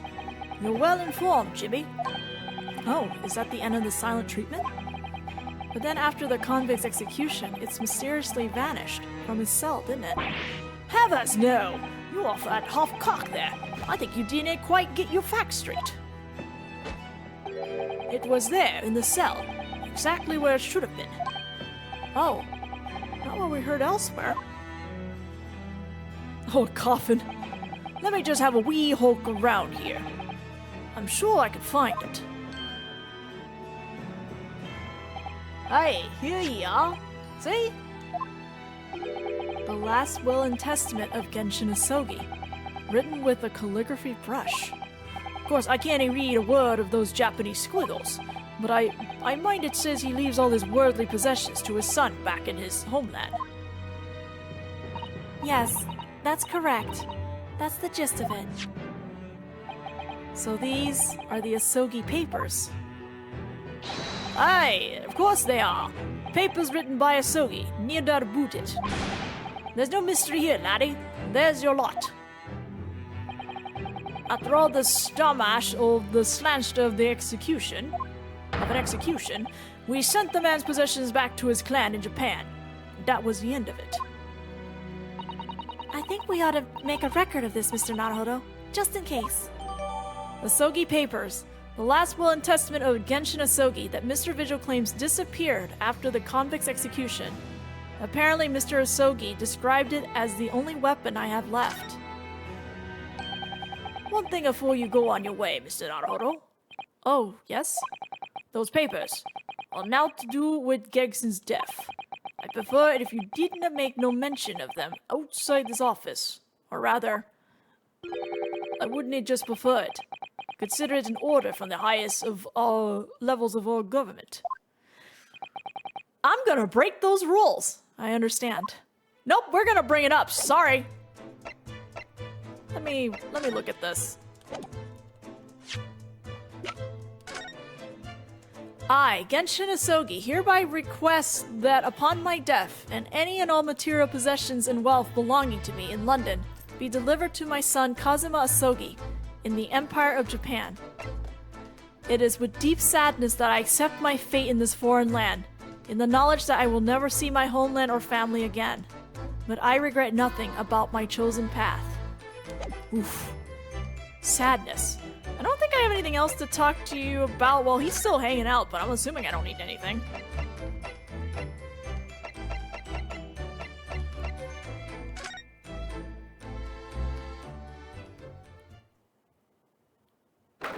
Second of November, Forensics Laboratory. This place really is creepy, isn't it? Oh, there's like dolls all over the place now. Well, being a dead room, it's probably full of spirits of the dissected. But actually, there's a rather pleasing scent of roses in the air. Well, being a dead room, the coroner probably needs a bold scent like that to mask the odor of death. Iris, do you think we could change the subject?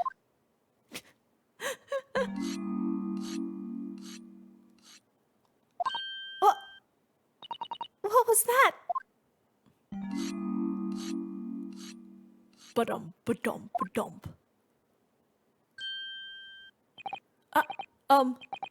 Dr. Gore?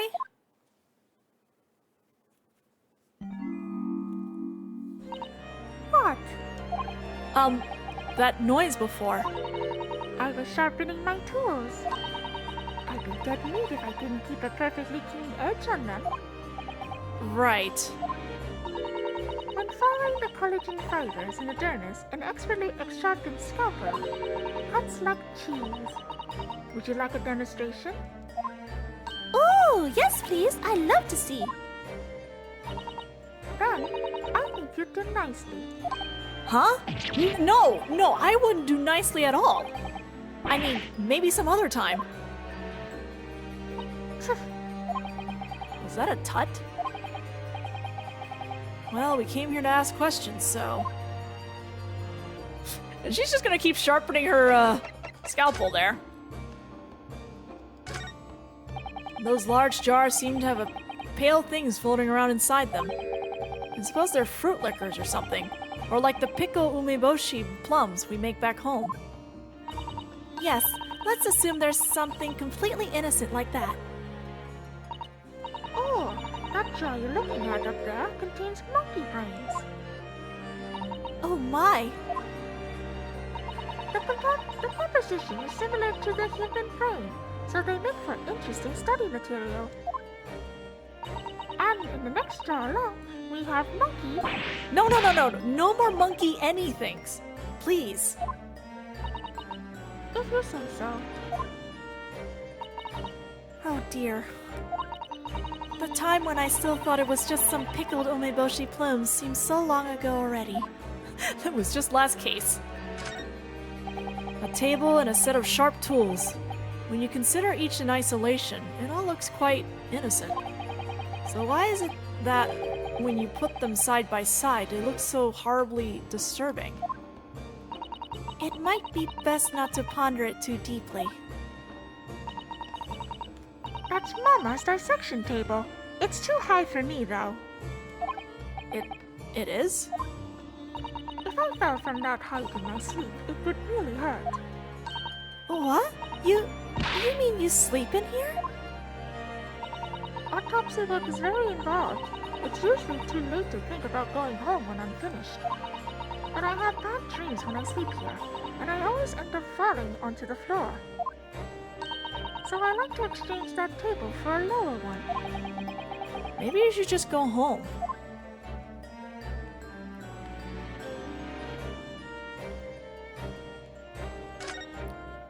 Look at all the bottles on the shelves in these cabins. What an assortment of chemicals. These ones here are labeled highly toxic. Ugh, that's worrying. Because there are also things that look like salt and pepper shakers in there. Oh yes, and they actually say salt and pepper on them. The doctor probably spends a lot of time in this room, I suppose. Perhaps she has meals here sometimes. Life goes on, even when you're surrounded by death.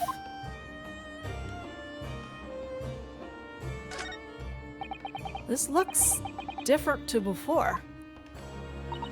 Of course, Mr. Naruhodo. Mr. Gori is a young maiden. She has all sorts of charming little dolls and the like around her place of work. Look. Oh yes, you're right. Perhaps she's not so strange after all. They're how I practice. Sorry? Mama always says that operations and dissections require speed and accuracy. So I take my needle and thread and stitch 3 new dolls every day. Right. 3 dolls in a day, that's impressive. I used to make livers, or kidneys or intestines, but Mama told me to make something more friendly instead. That's quite different to what I imagined.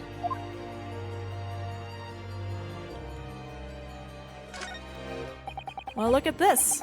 What a magnificent display case. The cherry wood has been polished to a high sheen, and the intricate carving is a joy to behold. Western cabinet makers really are very skillful, aren't they? It's 10 people. Pardon? It's made from the bones of 10 different people, all mixed together. Some of my best work. Thanks! Thanks, Gore. I was admiring the case, actually. The scary skeleton inside is something I intend to ignore as best I can. You're strange. I wonder who is the strangest. That looks like an owl and a crow up there. I know, and they haven't even twitched since we came in here. Well, no, they wouldn't have.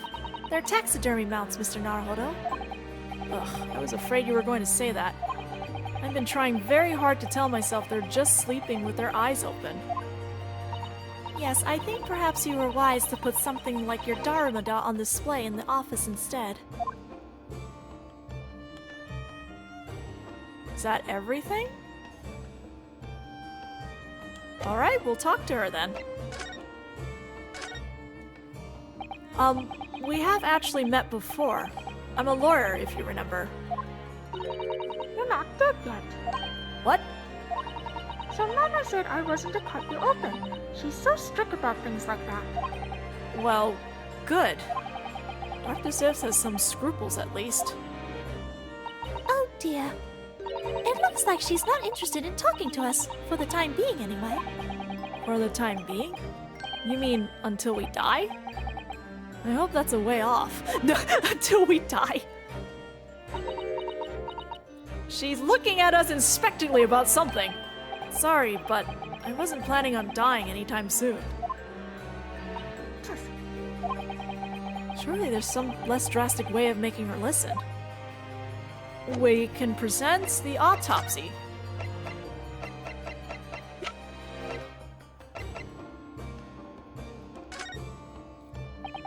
Dr. Gore, we actually came here to ask you about this. He was very good. Good? Sorry? His skin didn't snag my blade once, and very little mess. His joints dislocated easily, and his muscle tissue was a pleasure to work with. Can we skip those details? But there is one thing about the report that's caught my attention. You don't seem to have recorded a time of death.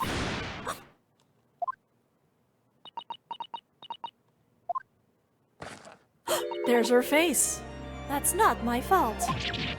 Oh, that made me jump. Then please, tell us what happened. We see a face. So why does this autopsy report include the victim's time of death then? It's really the most crucial detail. I was told not to write it. What? By whom? Mel Strongheart, the Lord Chief Justice. He came here. Lord Strongheart came? He said that from the witness statements about the gunshot and the other evidence. It was obvious. The man clearly died at 5 p.m. on 1st November when the gunshot was heard. But that's not the time of death you wrote on the report. You didn't write anything. Was there some reason you didn't include it?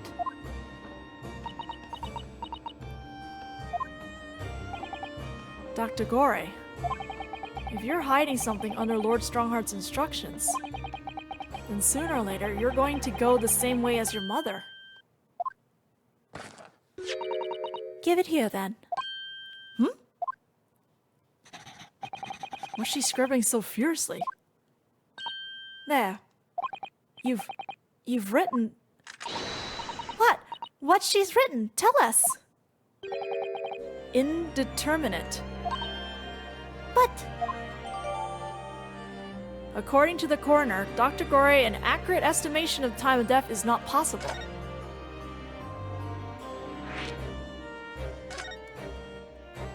What do you mean by that? Why was the time of death indeterminate? When the specimen was brought in, it was still fresh. So the time of death could easily have coincided with when the gunshot was heard. But there was one small discrepancy. What discrepancy? There was some fried fish in the pocket of the specimen's coat. And that fish had started to rot. What? If the victim liked fried fish, he presumably liked to eat it before it went off. Well, yes. What are you really trying to say? It's possible that someone tried to manipulate the apparent time of death. Manipulate the... Is that even possible to do? Theoretically, if you were to chill the body in ice, you could delay the onset of putrefaction. If the overcoat wasn't on the body at the time, Then only the fish would have started to rot. with today's science, it's not yet possible to determine if the body was chilled or not. But today's science is advanced enough to let you freeze a corpse, it seems. But surely, to chill a corpse like that will require an enormous electrical refrigerator. And I don't imagine many households in London are equipped with such a device. No, definitely not. But maybe in a factory or some other special place. Special place. I don't recall seeing any factories or such like on Fresno Street, though. I wonder, if the inspector's body had been chilled somehow, what might the actual time of death have been? I couldn't say for sure. But at the most, it might have been a day earlier. No. In other words, it would corroborate your previous deduction, Mr. Naruto. That Inspector Gregson was killed a day before his body was discovered, at a different location. Did you inform Lord Strongheart of this possibility? He simply said that there were no electrical refrigerators of that size in the vicinity. Size.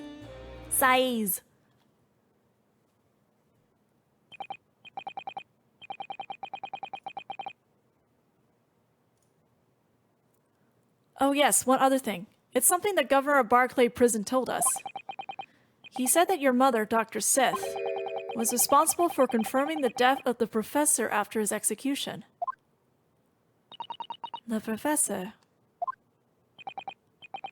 Apparently you always enjoyed listening to your mother's stories about her work, so... we were wondering if you might know something about what happened 10 years ago. That's not all Mama did.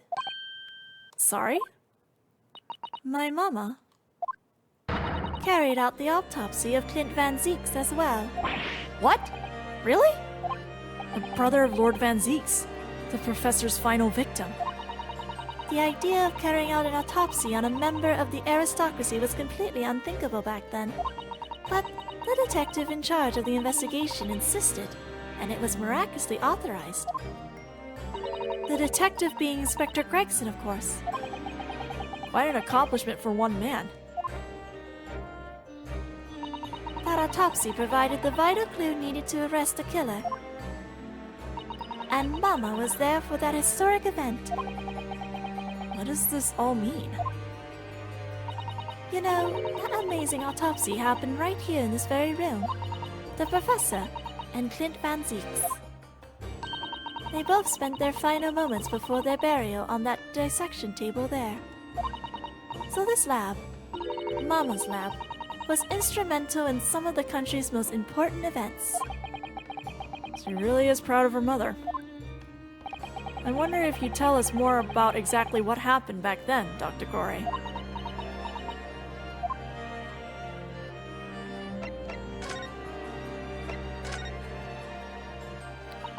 The professor's execution was Mama's first big case. She had to be in attendance at Barclay Prison's execution chamber and sign the certificate to confirm the convict's death. Mama is the best coroner in the world, you know. I was so proud of her. But the execution didn't actually take place. No. And worse still, Mama actually helped with the jailbreak. I didn't want to know. Oh dear. You found out recently, you mean? I believe in her, in Mama, but now I wonder if I'm starting down the same path as her. You mean because you omitted the time of death on his autopsy report? But that's because Lord Stronger forbade you from including it. Just like Mama. I'm sure she was coerced by somebody too. Yes, that's my feeling as well. There's no doubt that there were powerful forces at play 10 years ago. The execution couldn't have been staged without a lot of people at the prison knowing about it. Obviously, the prison governor must have been in on it as well. The big man with the little handcuffs? According to what he told us, he was tricked by the chief warder. He says he knew nothing about it. Of course he said that. I'd say the same thing. Just who was behind that jailbreak all those years ago?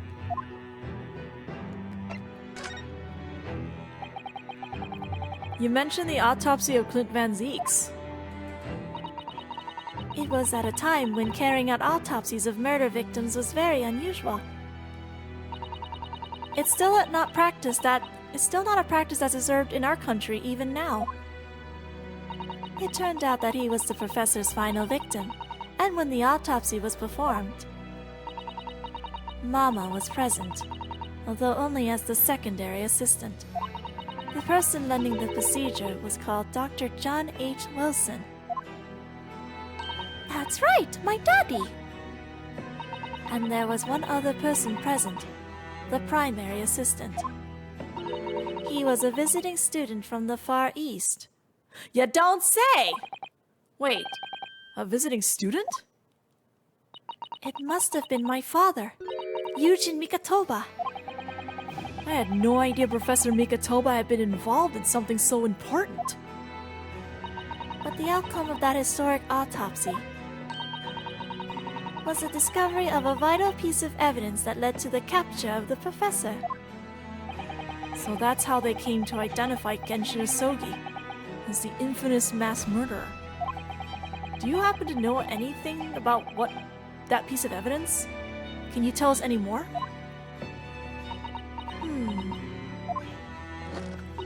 Would you like to see the records for yourself? What? Would that be alright? What's the point of keeping records if people can't look at them? She's making a point! They're filed under V at the back of those cupboards, with the other records from the last decade. Thank you. Let's see. Van Zeeks.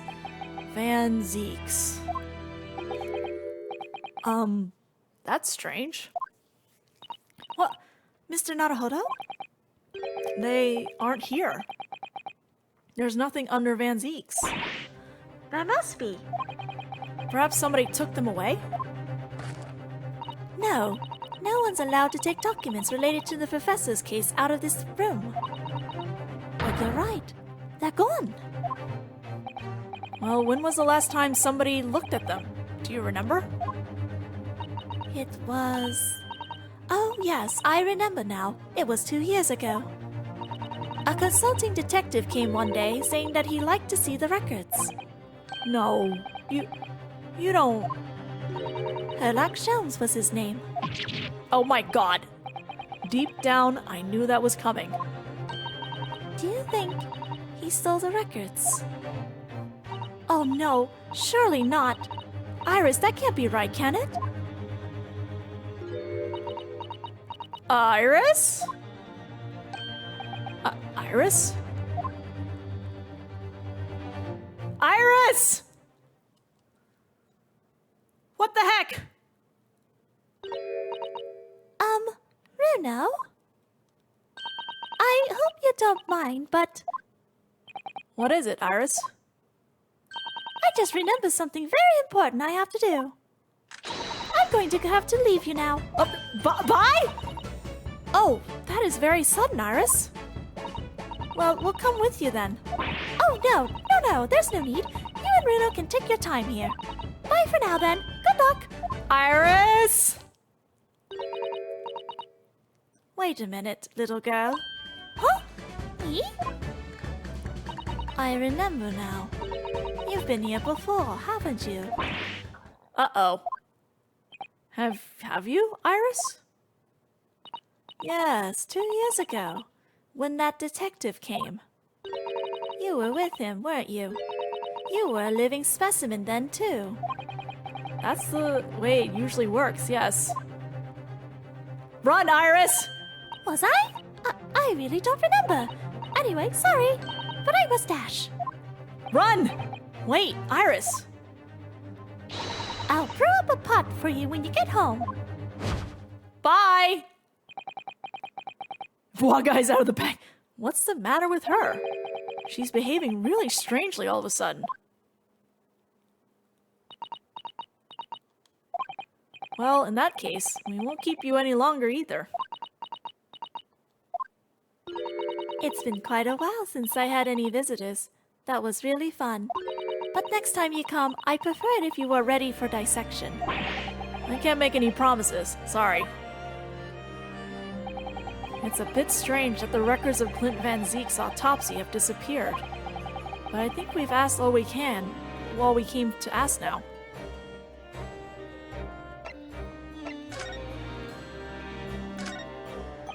Let's have a closer look at this.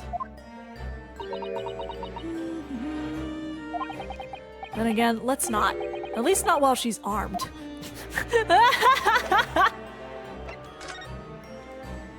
I'm gonna get a drink of water before we move on to the next stop.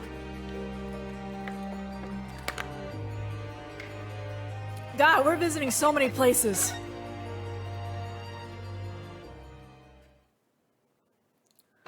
Second of November, room on Fresno Street.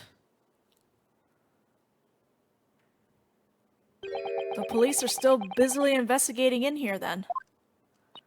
But Gina's nowhere to be seen. Where is she? Yes, it has been blissfully quiet, hasn't it? Perhaps she's out investigating on her own, practicing what her boss taught her. Well, I expect she'll be back before long. Shall we wait? Actually, there's something different about this room since the last time we were here, isn't there? We could always use the time to investigate more thoroughly. Bum, bum, bum, bum, bum, bum, bum. The photograph of Mrs. Visual. Realizing the identity of this lady was a very great clue to exposing Mr. Gossip's true identity. He obviously loves his wife very dearly, which is why he felt he couldn't tell her the truth. The transformation was incredible, wasn't it? Just from that big twisted lip. Yes, he went to extraordinary efforts to play the part of Hugh Boone convincingly. Although, it didn't really seem like it was much of an effort to me. Now you say it, I have to agree. It's almost as if that Mr. Visual's true character. That was. People really are very hard to phantom at times. There are details of cases stretching back over 10 years on this notice board. Yes, a history of Lord Van Zeek's defeats in court. I don't think that's an appropriate description. Although, when you consider everything on the board, it's certainly true that all these people had a background of dubious dealings. And in the end, of course, the board itself concealed the inspector's own death. Oh my, it really doesn't bear thinking about.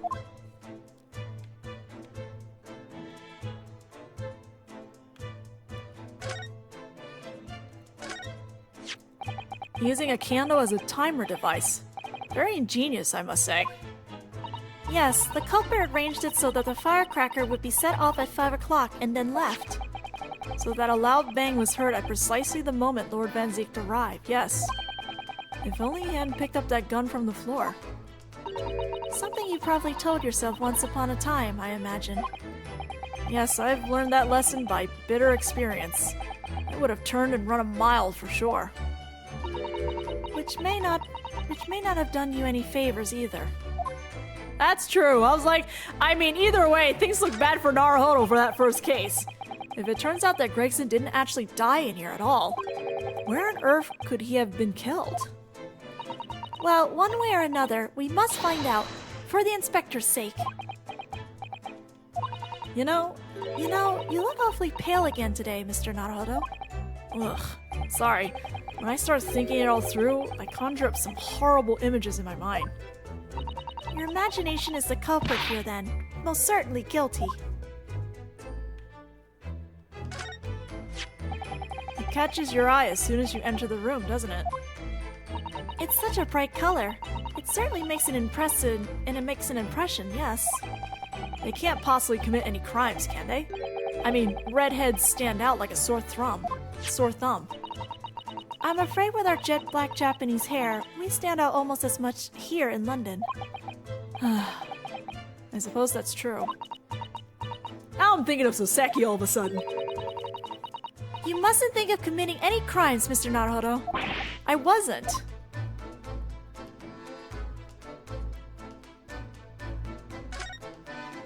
I never imagined that this little figurine would turn out to be a watch-winding key.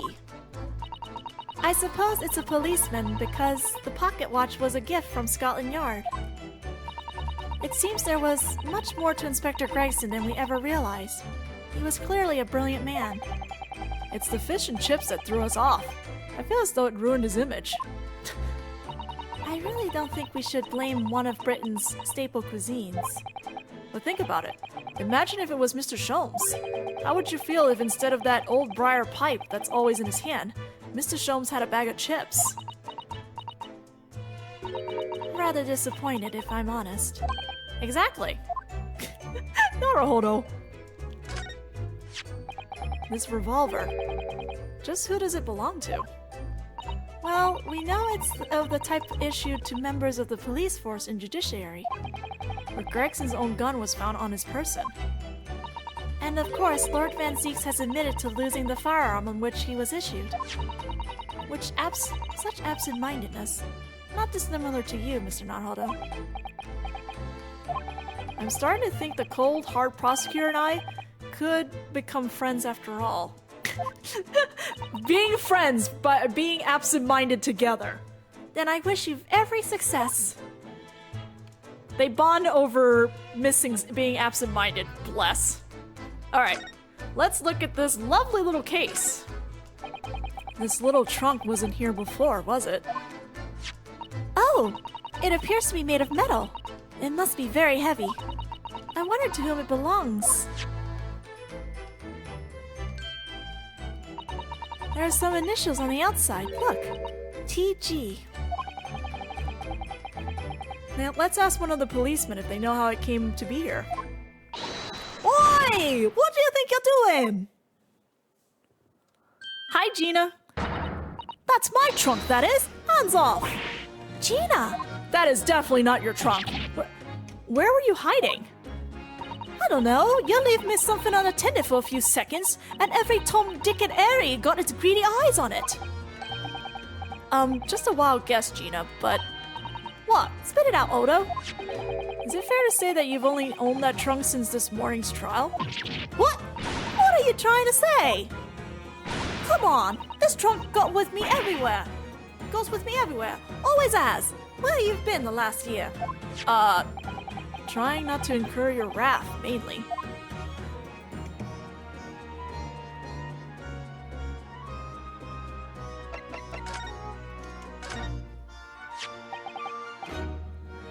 You know that this armband is to show that you're a defense lawyer in Japan. Have I told you that? Yeah, defense lawyers. Whose side are you a lot on anyway? Trying to help criminals get off the hook. Lord Van Zeeks isn't the Reaper. I firmly believe that, which is why I offered to advocate for him. Yeah, but what if you're wrong? What if it really is the Reaper? If it turns out he do it, how are you gonna feel then, eh? I have to believe in my client. It's all I can do. Come on, Gina. You know this feeling. We defended you when no one else believed you, remember? Oh, that business? Yep, Inspector Lestrade has soon had that one buttoned up. I thought it was Mr. Sholmes who led that pair into a trap, wasn't it? Listen, Odo. It ain't easy going from East End diver to Scotland Yard detective, right? Anyway, it's all part of the charm, innit? Being a bit loose with the truth when it helps. That's wrong for so many reasons. Maybe I should get Iris to write stories about me. The Adventures of Inspector Lestrade. Aww, I want Iris to do that. You should hear them talking at the yard now. They should be ashamed of themselves. They're saying that it was the boss who killed all them burglars. Bludgers. Ah, you mean the whole Reaper thing? Yeah. Apparently, the boss was investigating stuff that no one else at the yard knew nothing about. Stuff to do with all them criminals who got off scot-free. Yes, the ones prosecuted by Lord Van Zeeks who used bribery and corruption to evade conviction. Well then obviously, it was that bloomin' Reaper giving the orders, wasn't it? But why would people be suspecting Inspector Gregson of being involved in the killings? There was a notebook in his office. Oh no, that doesn't sound good. It had details about all the crimes that have been pegged as the Reaper's work. What? No. Did you see it, Gina? Did you see that notebook? They wouldn't flaming let me, 'cause I'm just an apprentice apparently. But it was me who found it, and he was my boss. That's right. I was pretty miffed about it, so I sneaked a peek at what it said anyway. Oh, that's our Gina.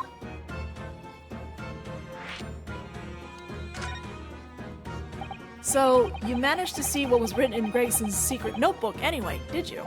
Did you? Well, I see it. It's my right to read what he wrote. And what had he written, Gina? I don't think she can fully read yet. Dates, times, places, names, an old long list of them. And details about the bludgers supposed to have been done in by the Reaper. But there could be an explanation for that. Perhaps it was a record of the inspector's investigations into the Reaper's activities. Exactly! That's what I said! That's the first thing you think, right? As it happens, it was full of names I recognized anyway. Well, the Reaper's targets were almost exclusively known leaders of London's criminal underworld. Well, yeah, but there was one name right at the end that was a bit odd. At the end of the list, you mean? I'm pretty sure the date against it was 31st October. Oh, the day before the inspector was found dead. So, what was the odd name? It wasn't like a name I ever seen before. It was something like, Nah, it's no good. I can't remember it. I don't think it was an English name, put it that way. Oh dear. What a pity. There was something else too. I don't know if it matters, but the same name kept coming up over and over. Shin, it was. Don't suppose it means anything, but... Oh, it means something!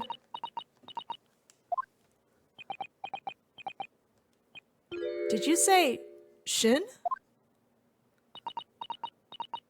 Eh? What? It does mean something? It definitely means something! Lord Van Zeeks knew the name too. He mentioned her as well. The woman who actually did the deeds. And now we find her name appeared in Gregson's secret notebook. We haven't seen you for a little while, have we, Gina? Well, of course not. I've been busy, ain't I? Investigating and that. The lads at the yard are trying to trace the boss's movements the day before it happened. The day before?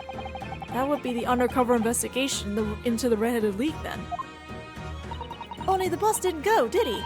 You found some cove what was pretending to be him, didn't you, Odo? Yes, and it was Mr. Vigil who actually went to the park on Lime Street that day, posing as Gregson.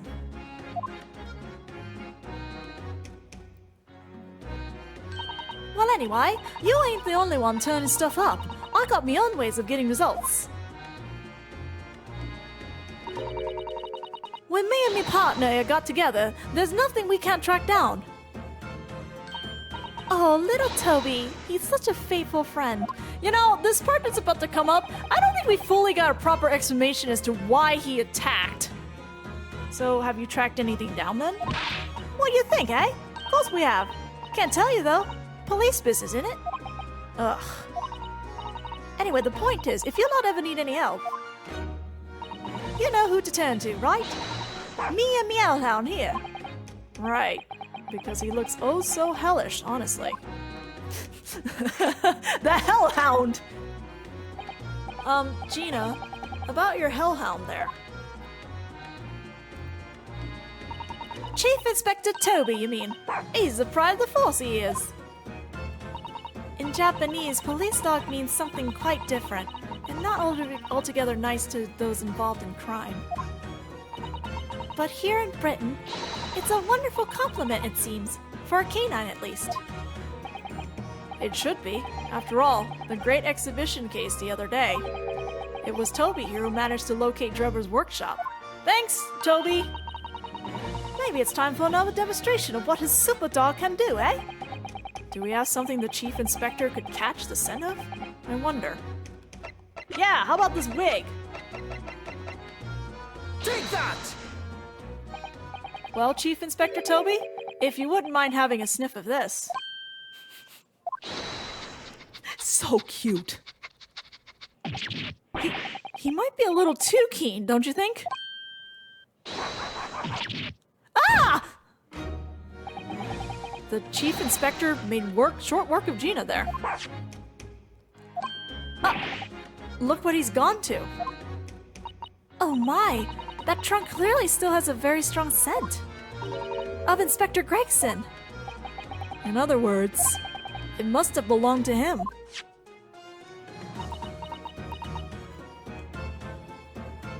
Oh, alright, it's a fair cop, I suppose. And you nearly got away with it, too. You always talk so proudly of Chief Inspector Toby's nose and what it can achieve. Did it not cross your mind that he might identify something that was right next to us? Yeah, that was a bit of a bloomer, wasn't it? That's enough now then, Gina. Eh? I think it's time you told us the truth about that trunk. If it weren't for you meddling kids. Gina, you are a kid. It weren't like that. It just weren't. What are you talking about? I know what's going through that head of yours, but that ain't what happened. Alright then. What did happen? Well, like I said before, we were trying to trace the boss's movements. So I let Toby have a whiff of the boss's overcoat. And as soon as I'd done that, he went off like a shot. Straight to that sandwich. To a sandwich? Not a bag of chips? Mr. Naruhodo, I believe Gina means the witness. Oh, Beppo. Oh, I forgot about that sandwich. Yeah, he had it hidden between them wooden boards of his, the boss's trunk. You mean when they heard the sound like a gunshot and all piled in here? Exactly! He nabbed it from the scene. Goodness. Me and the Chief Inspector gave that sandwich a good grilling, and you know what he said? I thought it might catch a good price, and the chap wouldn't be needing it anymore, so... But that's all I did, nothing more, Would you Adam and me check it out, Would you Adam me the cheek of it, eh? Stealing the dead boss's stuff to flog. So Gina, didn't you used to do that too? So Miss Venus wasn't the only one to meddle with the scene of the crime then? How could they? So anyway, that's how it happened. And it's a pretty decent trunk, so I figured I might as well make use of it. Is there somewhat wrong with that, eh? Well? Maybe you and Mr. Sandwich should try to find the answer to that question together.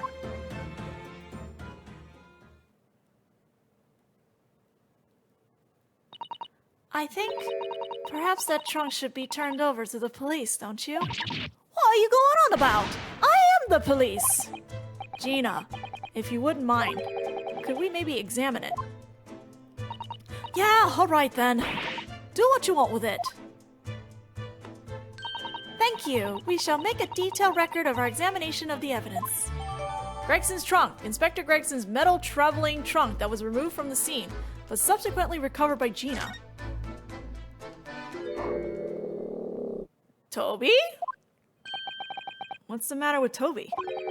Why is he acting so aggressively towards me all of a sudden? Mr. Naruhodo, be careful! It must be the trunk! Oh, doggy! Doggy! Wah!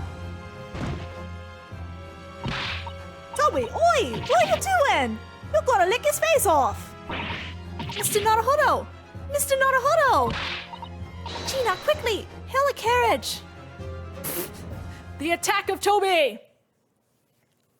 He's very cute, even as he's attacking. 2nd of November, 4:57 p.m. Naruhodo's legal consultancy. Holy crap. Woo! Woo! This is a long investigation. This is gonna be another one of those like 3-4 hour investigations. Oh, Mr. Naruhodo, are you alright? Miss Susato. Ah, conscious again at last. A blessed relief, my dear fellow. After all, to drop dead after a moderate licking by a small terrier. Most unseemly.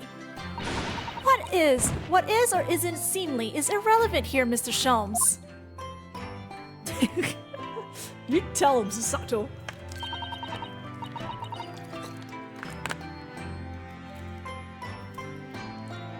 I'm so glad there was no lasting damage. How are you feeling?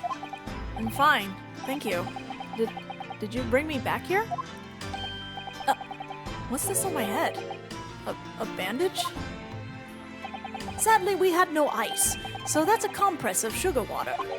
Sugar water? Don't worry, Mr. Naruhodo. It's a first aid treatment that my father taught me. Oh, thank you. So, let us take tea when you're feeling up to it. But of course, no sugar in the patient's cup. Ugh, the bump on my head is throbbing sweetly enough, don't worry. Whenever you feel ready, then. Dun, dun, dun, dun, dun, dun, dun, dun. Thank you for your concern, Mr. Sholmes. My dear fellow, think nothing of it. I must say I was quite startled when I heard that you'd been attacked by a dog. For a moment, I feared that infamous murderer of so many had come back from the dead. You mean the professor?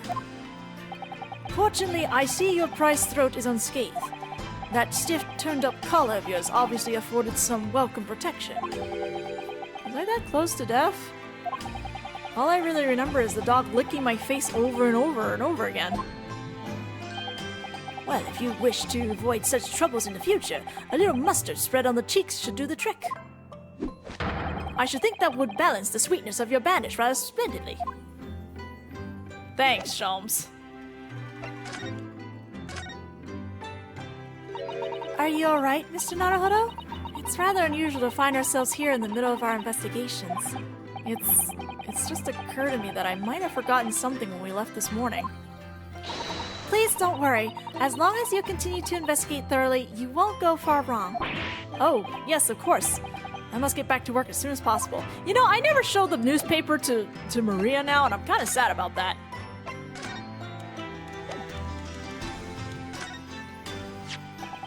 The Red-Headed League. It's not something we could ever aspire to, is it? But I'm determined to try. Your hair is completely black, though. Beautiful, but black. Perhaps you know that in our homeland, this color of hair has traditionally been described as green-black. That sounds a lot like a contradiction, if you ask me. So some people clearly see it as green in Japan, even though it's black. In which case, I'm full of hopes something similar may happen here in Britain. That level of optimism is something I should learn a lesson from. God, I'm loving all this stuff we're getting just from the Red-Headed League. I stayed up late to mend that for you the other day, Mr. Naruhodo. Thank you. You did a really seamless job. Ha, seamless, you're funny. You're very welcome. It's all in a day's work for your judicial assistant. The only thing is, I accidentally dropped it into the Thames yesterday, and now it rather smells. Oh my god, Naruhodo! Then take better care of it, please. It was all going so well until I ruined it. Alright, well, we're done here, so let's go downstairs, where a fun thing awaits us! 2nd of November, Shalom Sweet! And German!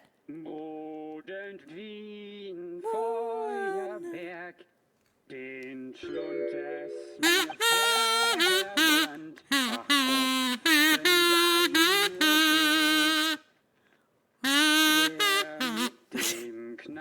Let me stretch.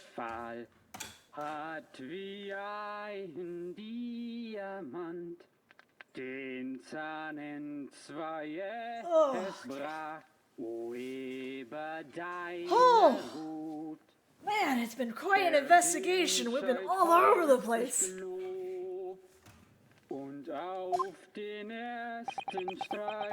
What on earth is going on in here? Am I having a bad dream? Ah, no. It's an old German folk song. Rather a fine rendition, I think. That's the least of my concerns. Iris? Hello? Iris, what's the matter? What the hell? Who is that relaxed gentleman over there? And meanwhile, because there's a mask and a thing on top of him, Susato can't even tell that's her father. Iris? Is she even listening? Excuse me, sir.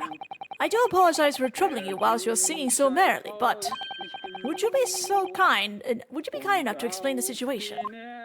Sherlock! Well, that worked. A crooning gentleman and a mute young girl, a rather tantalizing juxtaposition. And one that appears to have incited the gods of deduction within me to find their voices, too. Mr. Sholmes, do you mean... The strains of reasoning within me are playing now as a delightful duet. Our melody sings of a reunion full of nostalgia. Whilst the other is a more so morose theme about the great secret you're trying so desperately to conceal, Iris. She's turned as white as a sheet. So, as usual, you've instantly seen to the very heart of the matter. And by the time my brief performance is over, I feel sure this gentleman song will reach its finale. So then, to Musicland, where all is sweetness and delicacy and harmony. Pray, do enjoy Sherlock Sholmes' latest Logic and Reasoning Spectacular. Let's go! Technically the final Dance of Deduction with Naruhodo. Technically. Man's identity. My god, you guys. Firstly, we consider the gentleman's nationality. Clearly he's a German with no grasp of the English language. As evident by the Germanic song he sings and his apparent inability to understand when asked to desist. So, why is the man here at all, and in such apparently high spirits? The answer, of course, is Iris. Is clearly known to you. The answer, of course, Iris, is clearly known to you. Indeed, we need only follow the gaze of those bright young eyes to unravel that particular part of the mystery. The reason for the man's mildly irritating warbling is revealed by the herbal tea. You obviously offered our German guest a cup of our latest herbal blend. The tea's delectable flavor has made the man's spirit soar and resulted in this joyful ditty tumbling incessantly from his lips. I eagerly await sampling the flavor myself, that I may join the fellow in a state of elation. Now, to the next question. Well, this one, the HD version of this makes it really clear that Iris has something inside her mouth. Who exactly is this gentleman availing himself so thoroughly of the settee?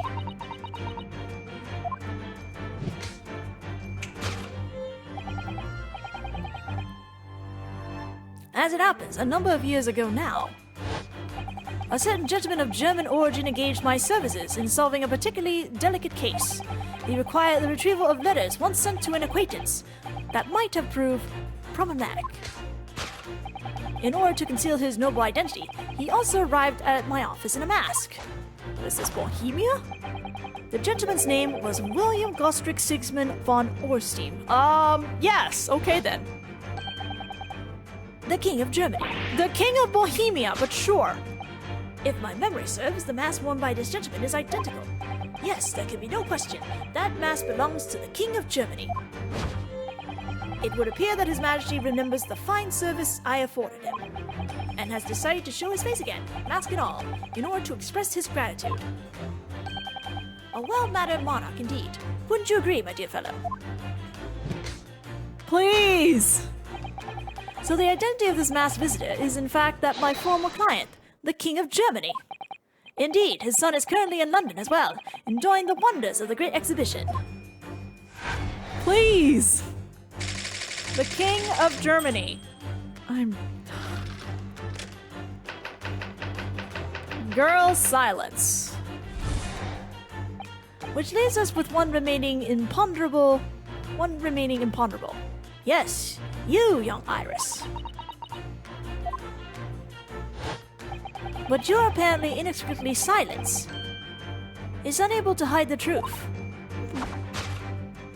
Yes, the reason for your muteness is concealed inside that knapsack. A 5-pound note, I believe. I must say, as your compatriot, I'm deeply saddened. It would appear that you've allowed yourself to be bribed into silence by His Royal Highness, earning yourself some spending money in exchange for keeping quiet about the King's secret. And now, the final piece of the puzzle. What is this secret you strive to hide with your silence, Iris? Ah yes, we need only follow that brief involuntary twitch of your eye to find the answer. You were attempting to abscond with that coffee cup. My favorite coffee cup, in fact. Or should I say, the handle of my favorite coffee cup. It appears that His High-Spirited Highness broke it into the midst of his high jinks. Which leads us to the sad truth. My favorite coffee cup has been broken by the King of Germany, and Iris, you tried to conceal it from me. Oh, you poor thing. Oh my god, Sholmes.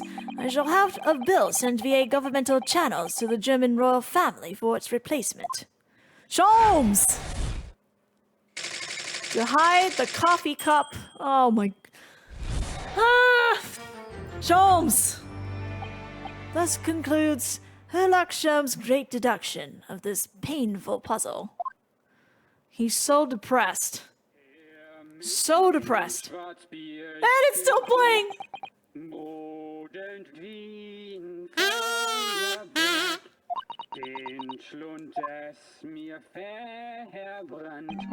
With your silence as well, the fellow's jovial whirling rather wings in the ears, does it not?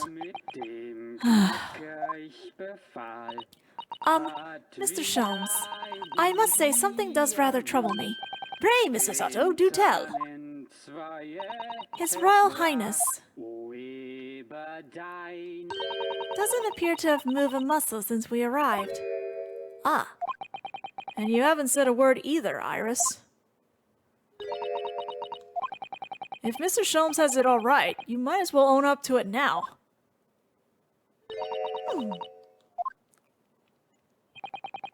Your reasoning isn't entirely without substance, I must admit. And one other thing, Mr. Sholmes. Yet another grievance, Mr. Naruhodo. Surely not. Well, I actually read the story of that case recently, the one you were just describing. And according to that, at least, it wasn't the King of Germany. It was the King of Bohemia.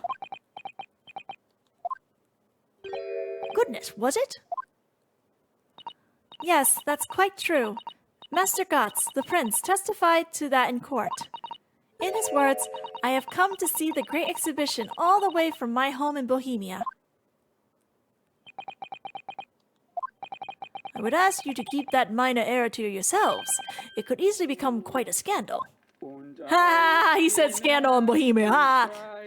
I believe, Mr. Naruhodo, that it's our turn now to make some corrections to a number of minor errors that may have slipped in. Yes, even Mr. Sholmes is willing to admit he might be slightly wide of the mark this time. Although it's clear that Iris is definitely hiding something. We need to find out the truth behind this mysterious scene. But one truth is incontrovertible. My favorite coffee cup is no more. So, shall we embark again on a joint presentation of Herlock Sholmes' Logic and Reasoning Spectacular?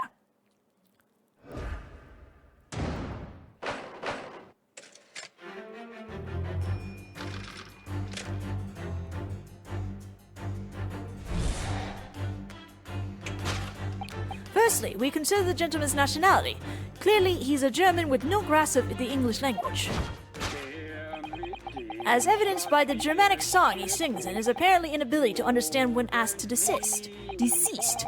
So, why is the man here at all, and in such apparently high spirits? The answer, of course, Iris, is clearly known to you. Indeed, we need only follow the gaze of those bright young eyes to unravel that particular part of this mystery. The reason for the man's mildly irritating warbling is revealed by the herbal tea. Yes, definitely.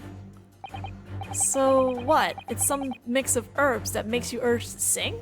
That gives you the urge? Goodness, I should like to try some. And I like to hear you singing. But this man, just how long does he intend to keep up with that tune, do you suppose? As I said, he's been stock still the entire time. And if you look closely, his lips aren't moving either.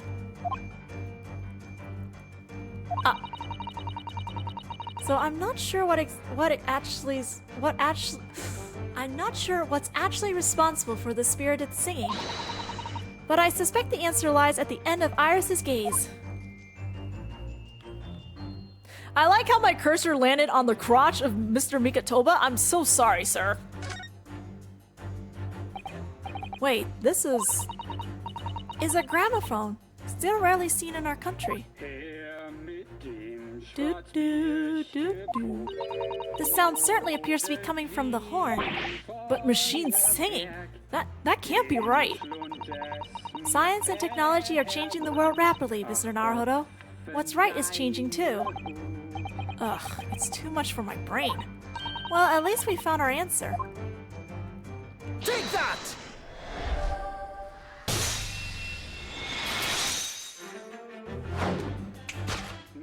The reason for the man's mildly irritating warbling is revealed by the gramophone. Indeed, for no well-bred gentleman would break into an obscure folk song when making a social call. In other words, this gentleman isn't singing at all. In fact, it would appear that the fellow is unconscious.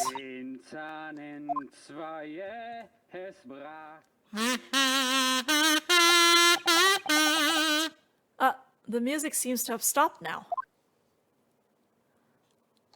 I ask you, Mr. Naruhodo. Yes? Why would I have purchased a recording of that gibberish? How should I know? How would he know? Sholmes! Well, never mind. On with the deduction. Who exactly is this gentleman availing himself so thoroughly on the settee?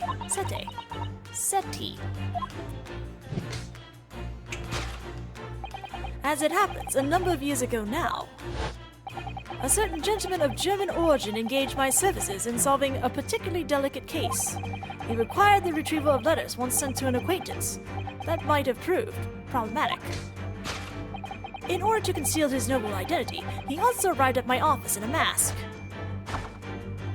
The gentleman's name was William Gottschalk Sigismund von Orstein, the King of Germany. If my memory serves, the mask worn by this gentleman is identical. Yes, there can be no question. That mask belongs to the King of Germany. Sir! Although we've already established that it was actually the King of Bohemia, it seems Mr. Sholmes intends to persist with his Germany theory for some reason. Come to think of it, the young prince was wearing a mask as well, wasn't he? Master Gotts? The boy whom you had in tears? Don't remind me, or anyone else. Do you suppose all members of the aristocracy of mainland Europe wear masks? I'm sure they do. Well, probably, anyway. The point is, that mask doesn't belong to any king. No, that's right, as we well know. Because we can identify the true owner of this mask. What if I presented the wrong thing? I just want to present the wrong thing for the hell of it. Bink! Who? I just thought this might be the mask's true owner, but Not as far as I'm aware. Now remind me, who are you again? sorry? I do my best to forget those who so spectacularly hamper my logic and reasoning. Make your exit, please. Leave the deduction limelight to those who deserve it, Mr. Naruhodo. I thought you'd forgotten my name. Okay, I just wanted to see what happened.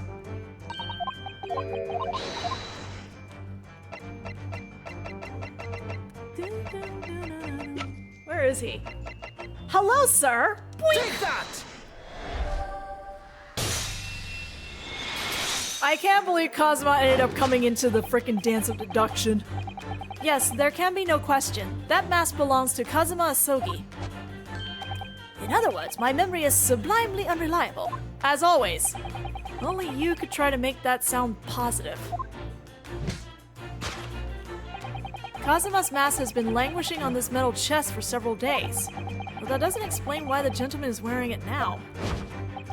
But it is now a simple matter to determine our guest's true identity. After all, the gentleman is unconscious. We need only excuse ourselves in advance, gently lift the mask, and peer beneath it. Hi, Mikatoba. I'm so sorry you caught up in this Dance of Deduction.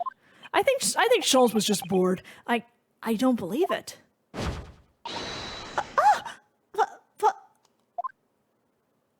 Father! And now Susato has joined in. No, I think not, Mr. Sholmes.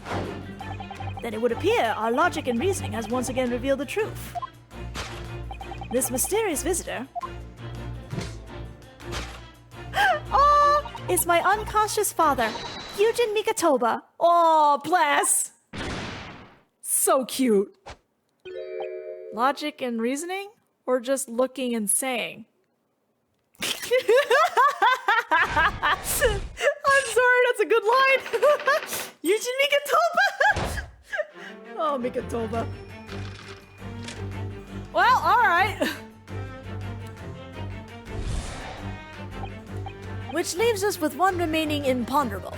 Yes, you, young Iris.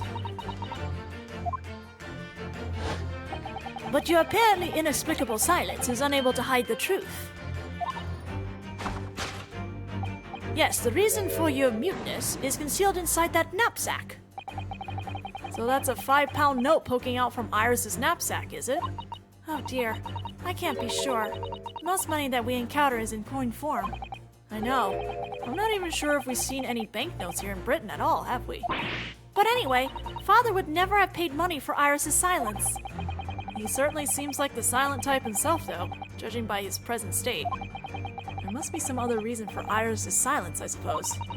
Perhaps what Iris is trying so hard not to give away with her eyes is something entirely different.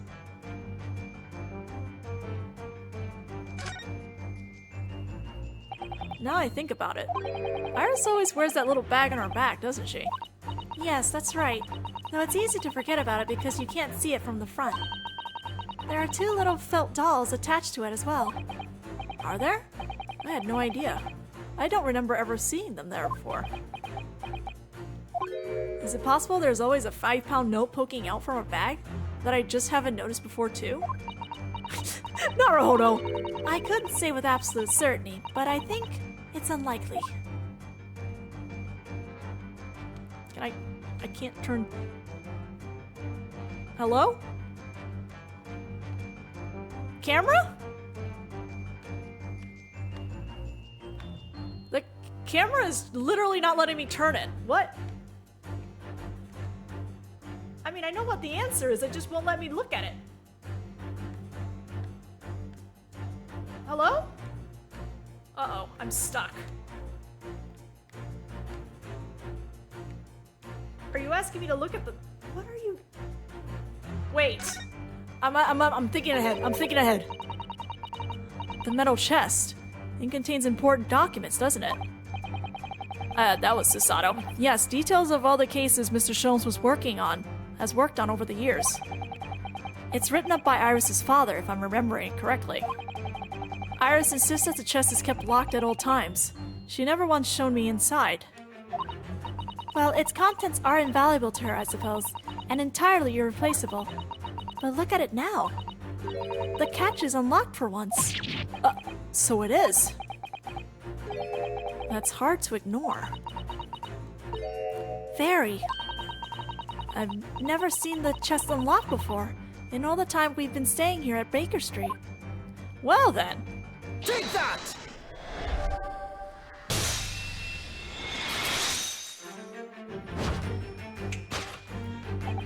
Yes, the reason for your muteness is concealed inside that metal chest. An excellent observation, for upon closer inspection, there is something different about the chest's appearance. It's kept locked at all times, yet now, the catch is open. Evidently, this has something to do with your refusal to speak, Iris. But it's a simple enough matter to incite you to speak, I'm sure. I merely need open this chest. Oh boy. Alright, have fun, Sholmes! Here we go. No! Hurley, don't!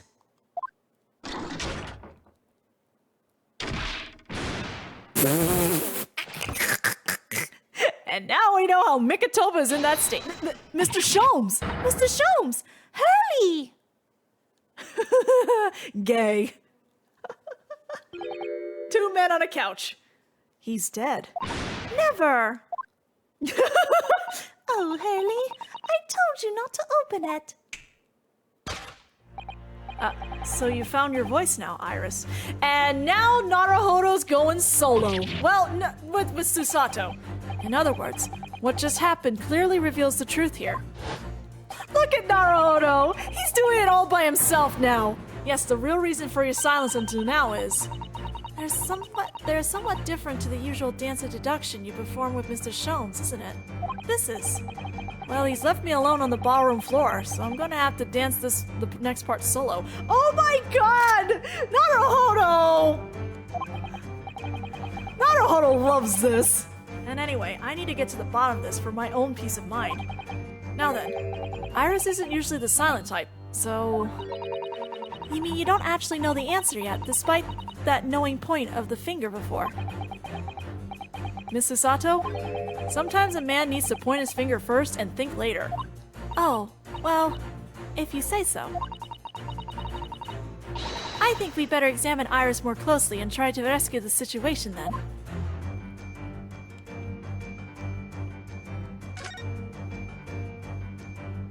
Iris always dresses in these frilly clothes, doesn't she?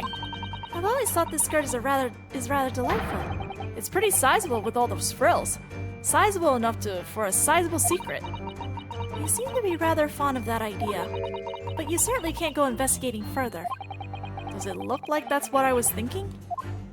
Let's present the skirt. This is wrong, but I want to present the skirt because I remember there was a funny dialogue in the other one. In the Japanese version.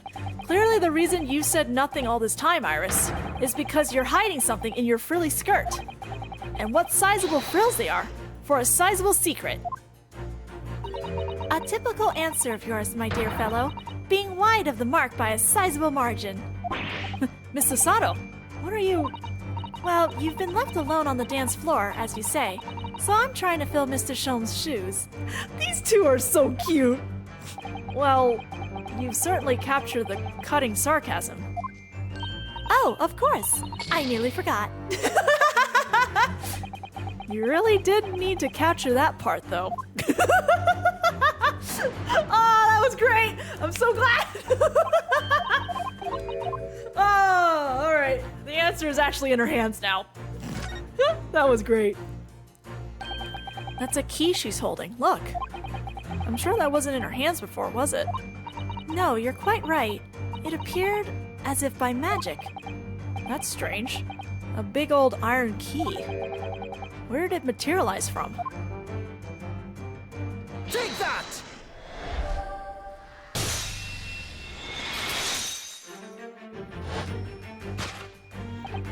Yes, the real reason for your silence until now is that key behind your back.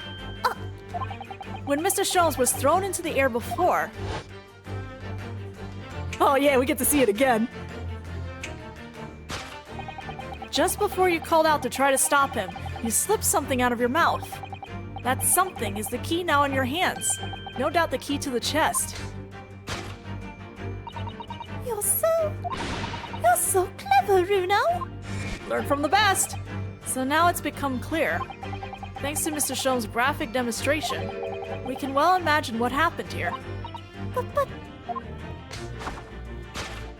Professor Mikatoba also opened that metal chest only to be punched into the air and land sprawled on the settee. But wait, that doesn't explain all the facts. What about the stylish scarf? And the cup of tea, above all? And above all, why would he be wearing Kazuma-sama's mask? Well, for those curious details, I can think of only one explanation. Clearly an unbelievable miracle took place in this room. Isn't that right, Iris? Consider how the room was arranged before this whole painful experience took place. When Professor Mikatoba opened the chest, completely unaware of what awaits him inside, the mask was flung into the air just as he was, only to land neatly on his face when it fell back down. And the teacup's journey through the air ended when it caught on the unconscious professor's finger. You mean to say that the stylish scarf Is actually just a tablecloth. This is the great detective's office, after all, a place of miraculous deductions. Naruhodo, you're so precious taking lead. You're so precious. I love him. Would you expect anything else? This is so precious. Yes, you're right. It happened exactly as you said. Brilliant, Runo. Thus concludes Ryunosuke Naruhodo's great deduction of this punchy puzzle.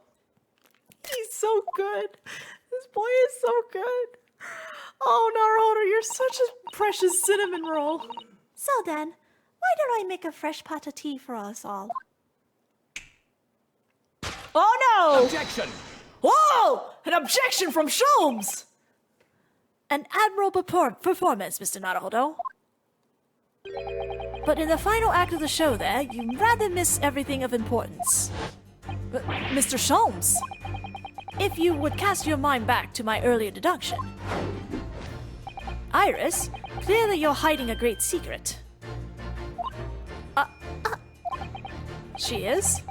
From the look on her face. Mr. Sholmes must be right. Whatever that great secret is, the cat isn't out of the bag yet. So I put it to you again. You were attempting to abscond with that coffee cup. It really is a shame about Mr. Sholmes' cup. It must have been smashed when Professor Mikatoba opened the chest. Oh dear. So many things seem to have been broken here. But now that the deduction has taken a different direction, Iris doesn't seem to be trying to hide the broken cup anymore. In other words, her great secret is something else. Let's put our observational skills to work here one final time then. This really is the final time. This is Naruhodo's final Dance of Deduction. Look, there. There seems to be more papers there. Is Iris trying to hide them underneath the tray? The insignia, Mr. Naruhodo. It's an official Scotland Yard document. What? But why would Iris have... We must ask her. An official Scotland Yard document? Take that!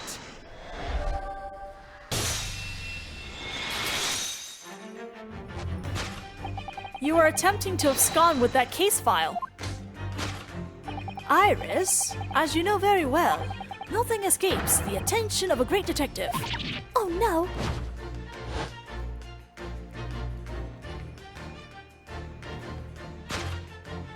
We visited Scotland Yard's autopsy laboratory earlier today.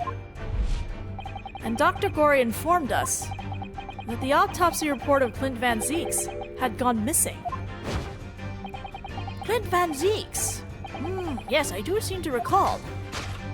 And some years ago, I asked to see the report in question. You were with me, weren't you, Iris?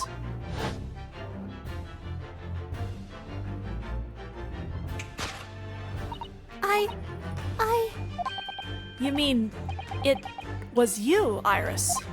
So those papers you have there are... I'm sorry. Forgive me! Oh, honey, don't cry! It's okay!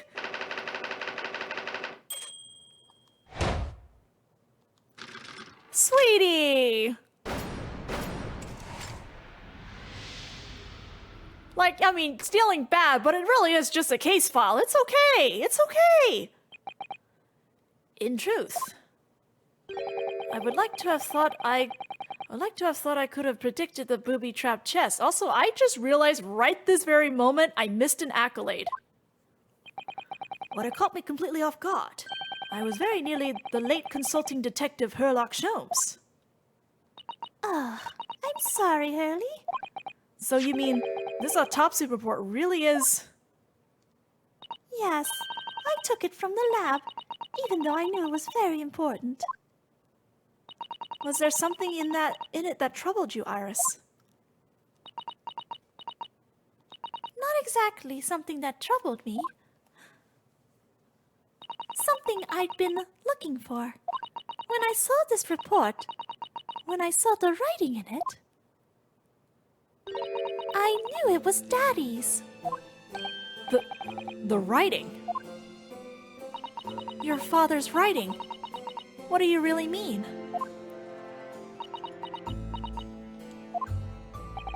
Iris? It must be something that's hard for her to talk about.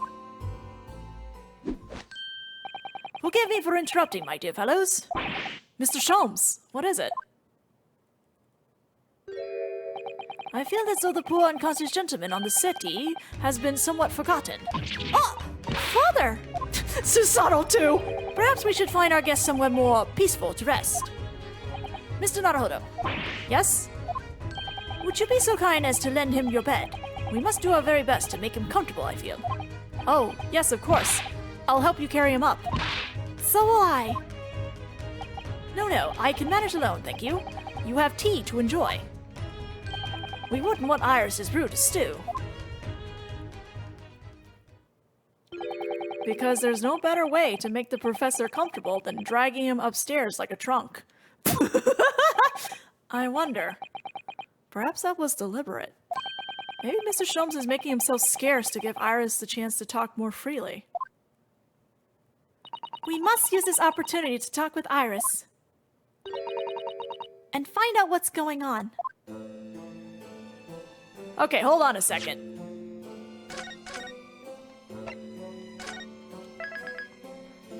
Okay, so as soon as Toby attacked me and knocked us out, and we were back at the legal consultancy, I was supposed to go back and talk to Gina afterwards. I'm not sure if I still can. Let's see. Nope, I don't think she's here anymore. Nope, she's right there. Okay. Gina, I'm really sorry. Oh, daffin it! If you asked me a year ago, the cops could go ang for all I cared. But we've gotta have police, ain't we? To catch the bludgers.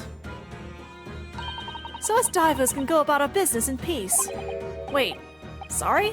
I don't think I can have heard that properly. He said he was gonna teach me everything I needed to know to be a detective. But all he got round to showing me is where the best flaming fish and chip shops are. Actually, that reminds me. Gregson said he was supposed to be going to Paris in the future, didn't he? Is something wrong? Oh, no. I'm sure I'm reading too much into things. It's just that The timing seems very coincidental. You know, the boss was acting a bit strange recently. Like he was always in a rush. There we go. There's the accolade. Okay, so you have 2 opportunities to do it then. Alright, so even if you're late with it, you can still talk to Gina after the deduction. It's just kind of awkward because it's like everything is sad, but give me 1 second. I need to go talk to Gina. It's very awkward there. Would you like to tell us about it, Iris? About your father? I'm sure I told you before, didn't I? That Daddy used to be Hurley's partner. Yes, and that notes about all the cases they solved together are kept inside that metal chest. That's right. Hurley told me, you see. He said that Daddy's somewhere far away now, so we can't meet. That's one way of describing it. Then, when I secretly unlocked the chest and read through the papers inside, I started to build up a picture in my head of what Daddy must be like. Well, that's only natural. You're just like any other girl of your age. I read that Daddy was a professor of medical science, so I studied and took my degree too. Well, that's only natural, I suppose. Yeah, for a 10-year-old. In that respect, you're not quite like any other girl of your age, though. But there was one thing that I could never find out. Daddy's name. His name wasn't anywhere on any of the notes that he made about his work with Hurley. But then one day... That's what happened, is it? When you saw this autopsy report, you finally managed to work it out. Is that right? Yes. So it was the handwriting in the report that caught her eye. When I saw the writing on that report, I could hardly believe it. I know that handwriting. I thought to myself. Because it was the same as the writing you seen on your father's case notes. Exactly. I was desperate to compare the 2 properly. I needed to see them side by side. I asked the doctor in the laboratory, but I was told I couldn't take the report away.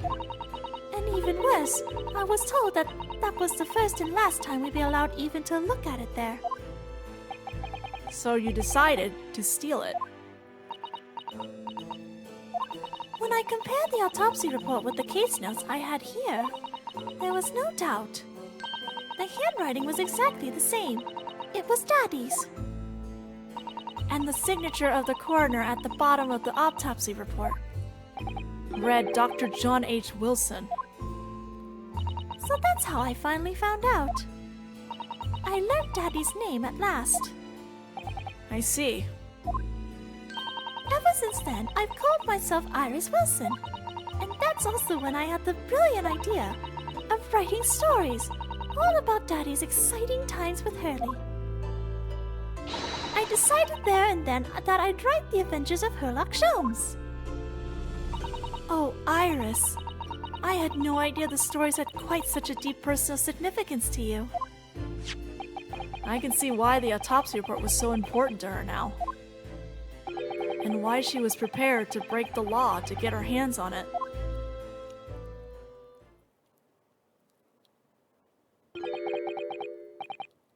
I must apologize, Iris. I don't know who's talking. This is really all my fault. Hurley. I made a promise, you see, that until the time was right, I'd keep the details about your father a secret. I know. I've been very naughty. I'll take the autopsy report back to Dr. Gore and apologize, I promise. Yes, we'll go together, I think. Then, let me look after it for you until we get there. Clint's autopsy report. The autopsy report of the final victim of the infamous professor. The report was authorized by Dr. John H. Wilson. Let's look at this report before things get weird.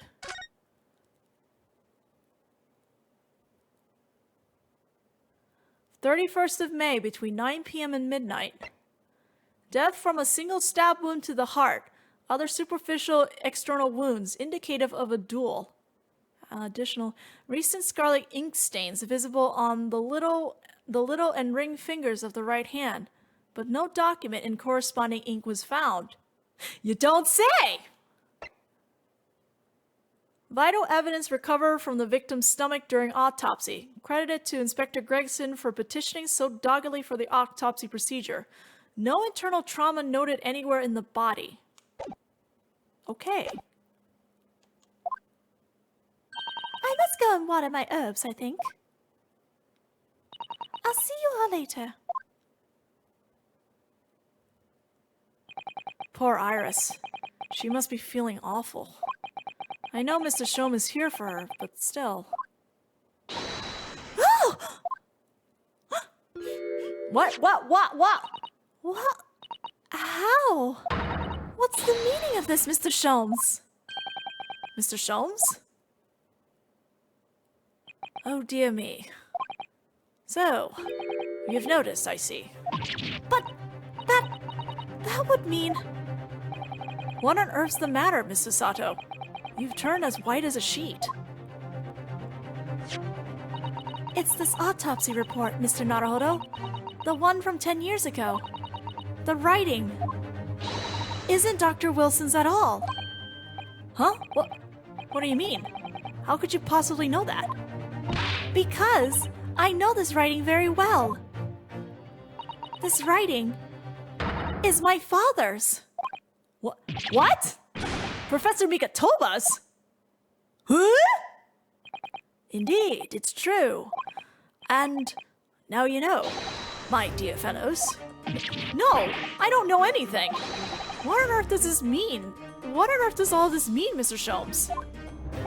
Because the idea that's slowly forming in my mind is just too extraordinary to believe. Please, you have to explain.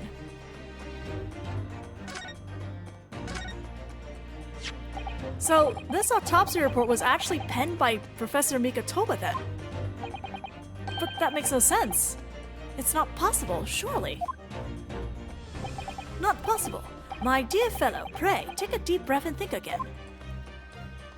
Yes, you're right. In some ways, it actually makes a great deal of sense. It does? 10 years ago, it's when Father returned to Japan after his extended study tour in Britain. And prior to his return, where was Dr. Mikatoba engaged? Of course. He was an assistant to Dr. Wilson's laboratory, learning about forensic science.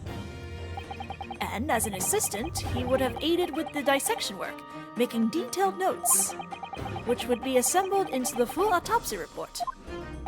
Once the work was complete, the head coroner would check the contents and put his signature on the document. In other words, the only writing of Dr. Wilson's in the report would be his signature at the end. I see.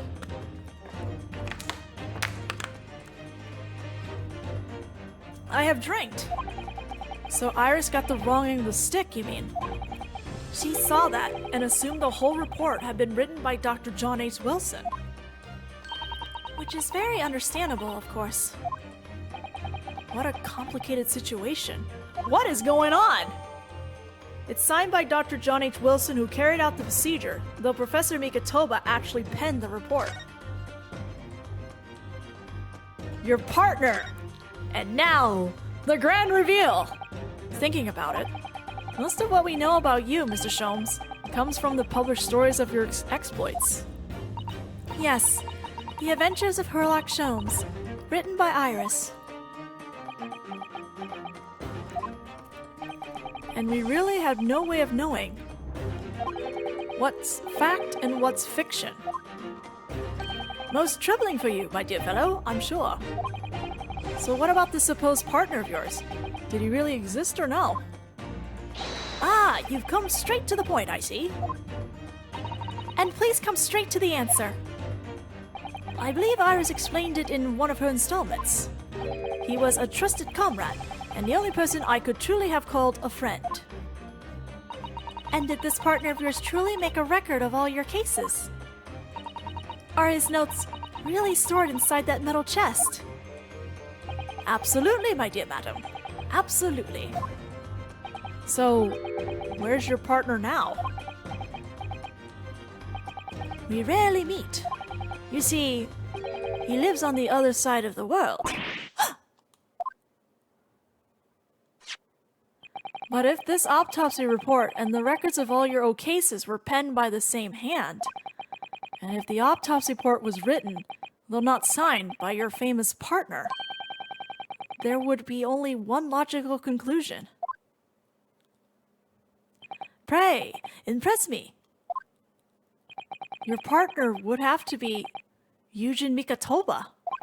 In other words, Miss Susato's father. Sherlock is having fun with this. I'm very sure. Upon my word, Mr. Naruhodo. Yes? You are coming along wonderfully. You have hit upon the method at last. You finally grasped the art of deduction. You mean to say... Allow me to introduce you to my great friend and partner, Mikatoba. And bam! Professor Mikatoba. I mentioned this the last time when I went through this, but like you look at his silhouette and how he's dressed too. He's literally a Watson. Sholmes and Mikatoba. I think this is one of the biggest twists in this game, I swear to God. Does this mean that you're the real Dr. Wilson? Oh, no, my dear. I'm still my old self. Yujin Mikatoba, your father. Of course.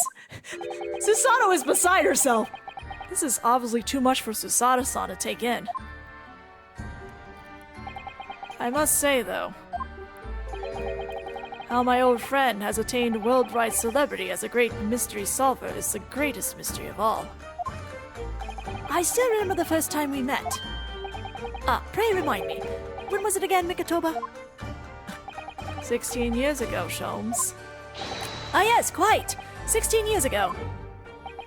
I just arrived from Japan with Seshiro and Genshin.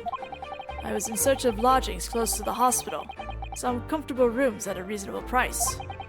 But rents are devilishly high in that particular area. That's right. So I decided I need someone to share lodgings and the expense, and was fortunate enough to be introduced to Sholmes, who found himself in a similar situation. I was a callow fellow back then, a mere shadow of the great detective you see before now. I was working at the hospital's chemical laboratory at the time, indulging my curiosities for little gain. And the situation of our cohabitation led us to pursuing cases together, you see. Hard to believe. It was a mere 6 years. We had a great many adventures.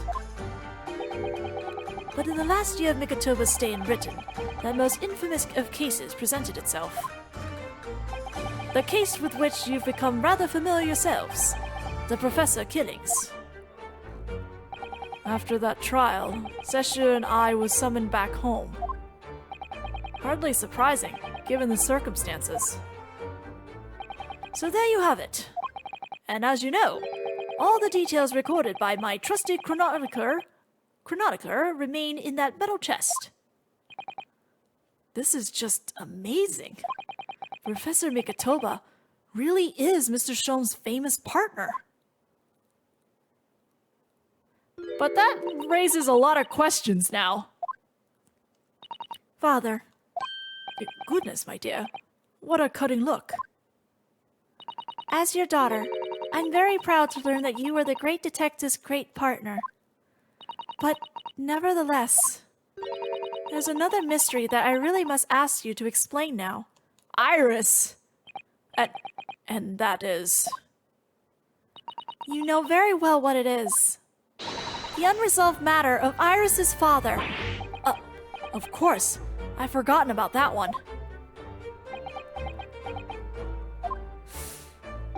I should have seen this coming, I suppose.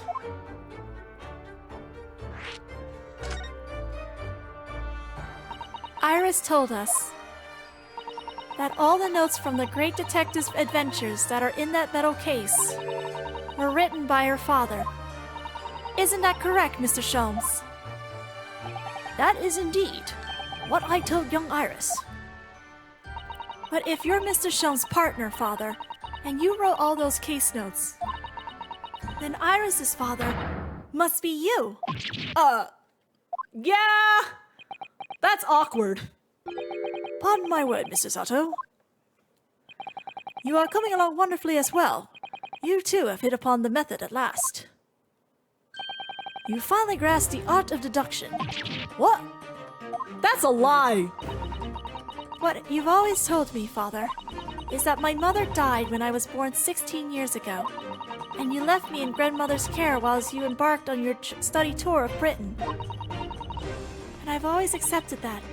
But all this about Iris... Ooh, there it is. Susato-san's ice-cold stare. Watch out, Mikatoba, she's gonna take you down. No, hold on a minute. It was very complicated. I mean, it's really not what you think. Then perhaps you'd like to explain exactly what it is. There it is. Now the eyes go from ice cold to red hot just before she... No, really, you've got the wrong end of the stick. Sholmes, say something, man. Oof. Not a good look, Mikatoba. That's quite enough, my fiery ferals, and he's all dressed up all of a sudden. Mr. Sholmes, when did he get all dressed up? Well, as I don't like to interrupt this exciting explanation of the past, Mikatoba and I have an urgent matter that requires a short excursion. But it's very late, Mr. Sholmes. Where must you go? Why, my dear madam, is that not obvious? My partner and I must pursue our natural enemies. So, get your coat, Mikatoba. The game is afoot. He said the word, and there's the song!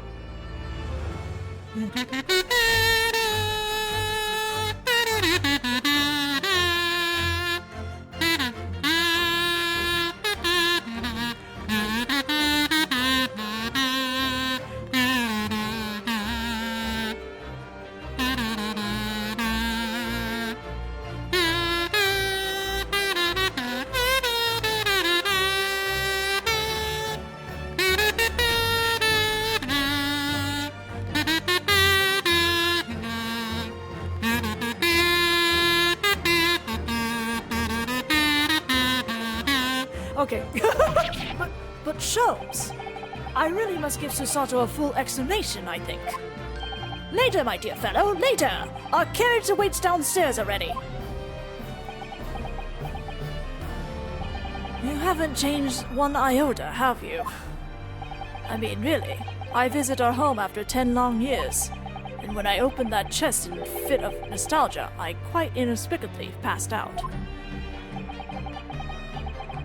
But as if that wasn't enough, when I eventually regained consciousness, I plunged straight into all this. Father, please, go with Mr. Sholmes now. What? I've no doubt that whatever happened, you were acting in everyone's best interest. I trust you, completely. Susato. And sending the great detective and his great partner off on renewed adventures together is more than I could have hoped for all of my wildest dreams. Oh, Susato is such a fangirly. Very well then. We'll speak again later. Boom, boom, boom. So, I believe your own work is done for the day. I wish you the best of luck for tomorrow. Yes, Miss Naruhodo. Good luck in battle, and in reaching a decision. A decision? About whether to go back to Japan, I suppose. I think this is voiced. So much happened that day that I barely knew what to do with myself. It would only be later that I'd come to realize how amidst the chaos I'd unleashed were all the clues I needed to finally unearth the truth. And that all the turmoil was necessary to give me the resolve to see everything through. He said resolved! He said the word!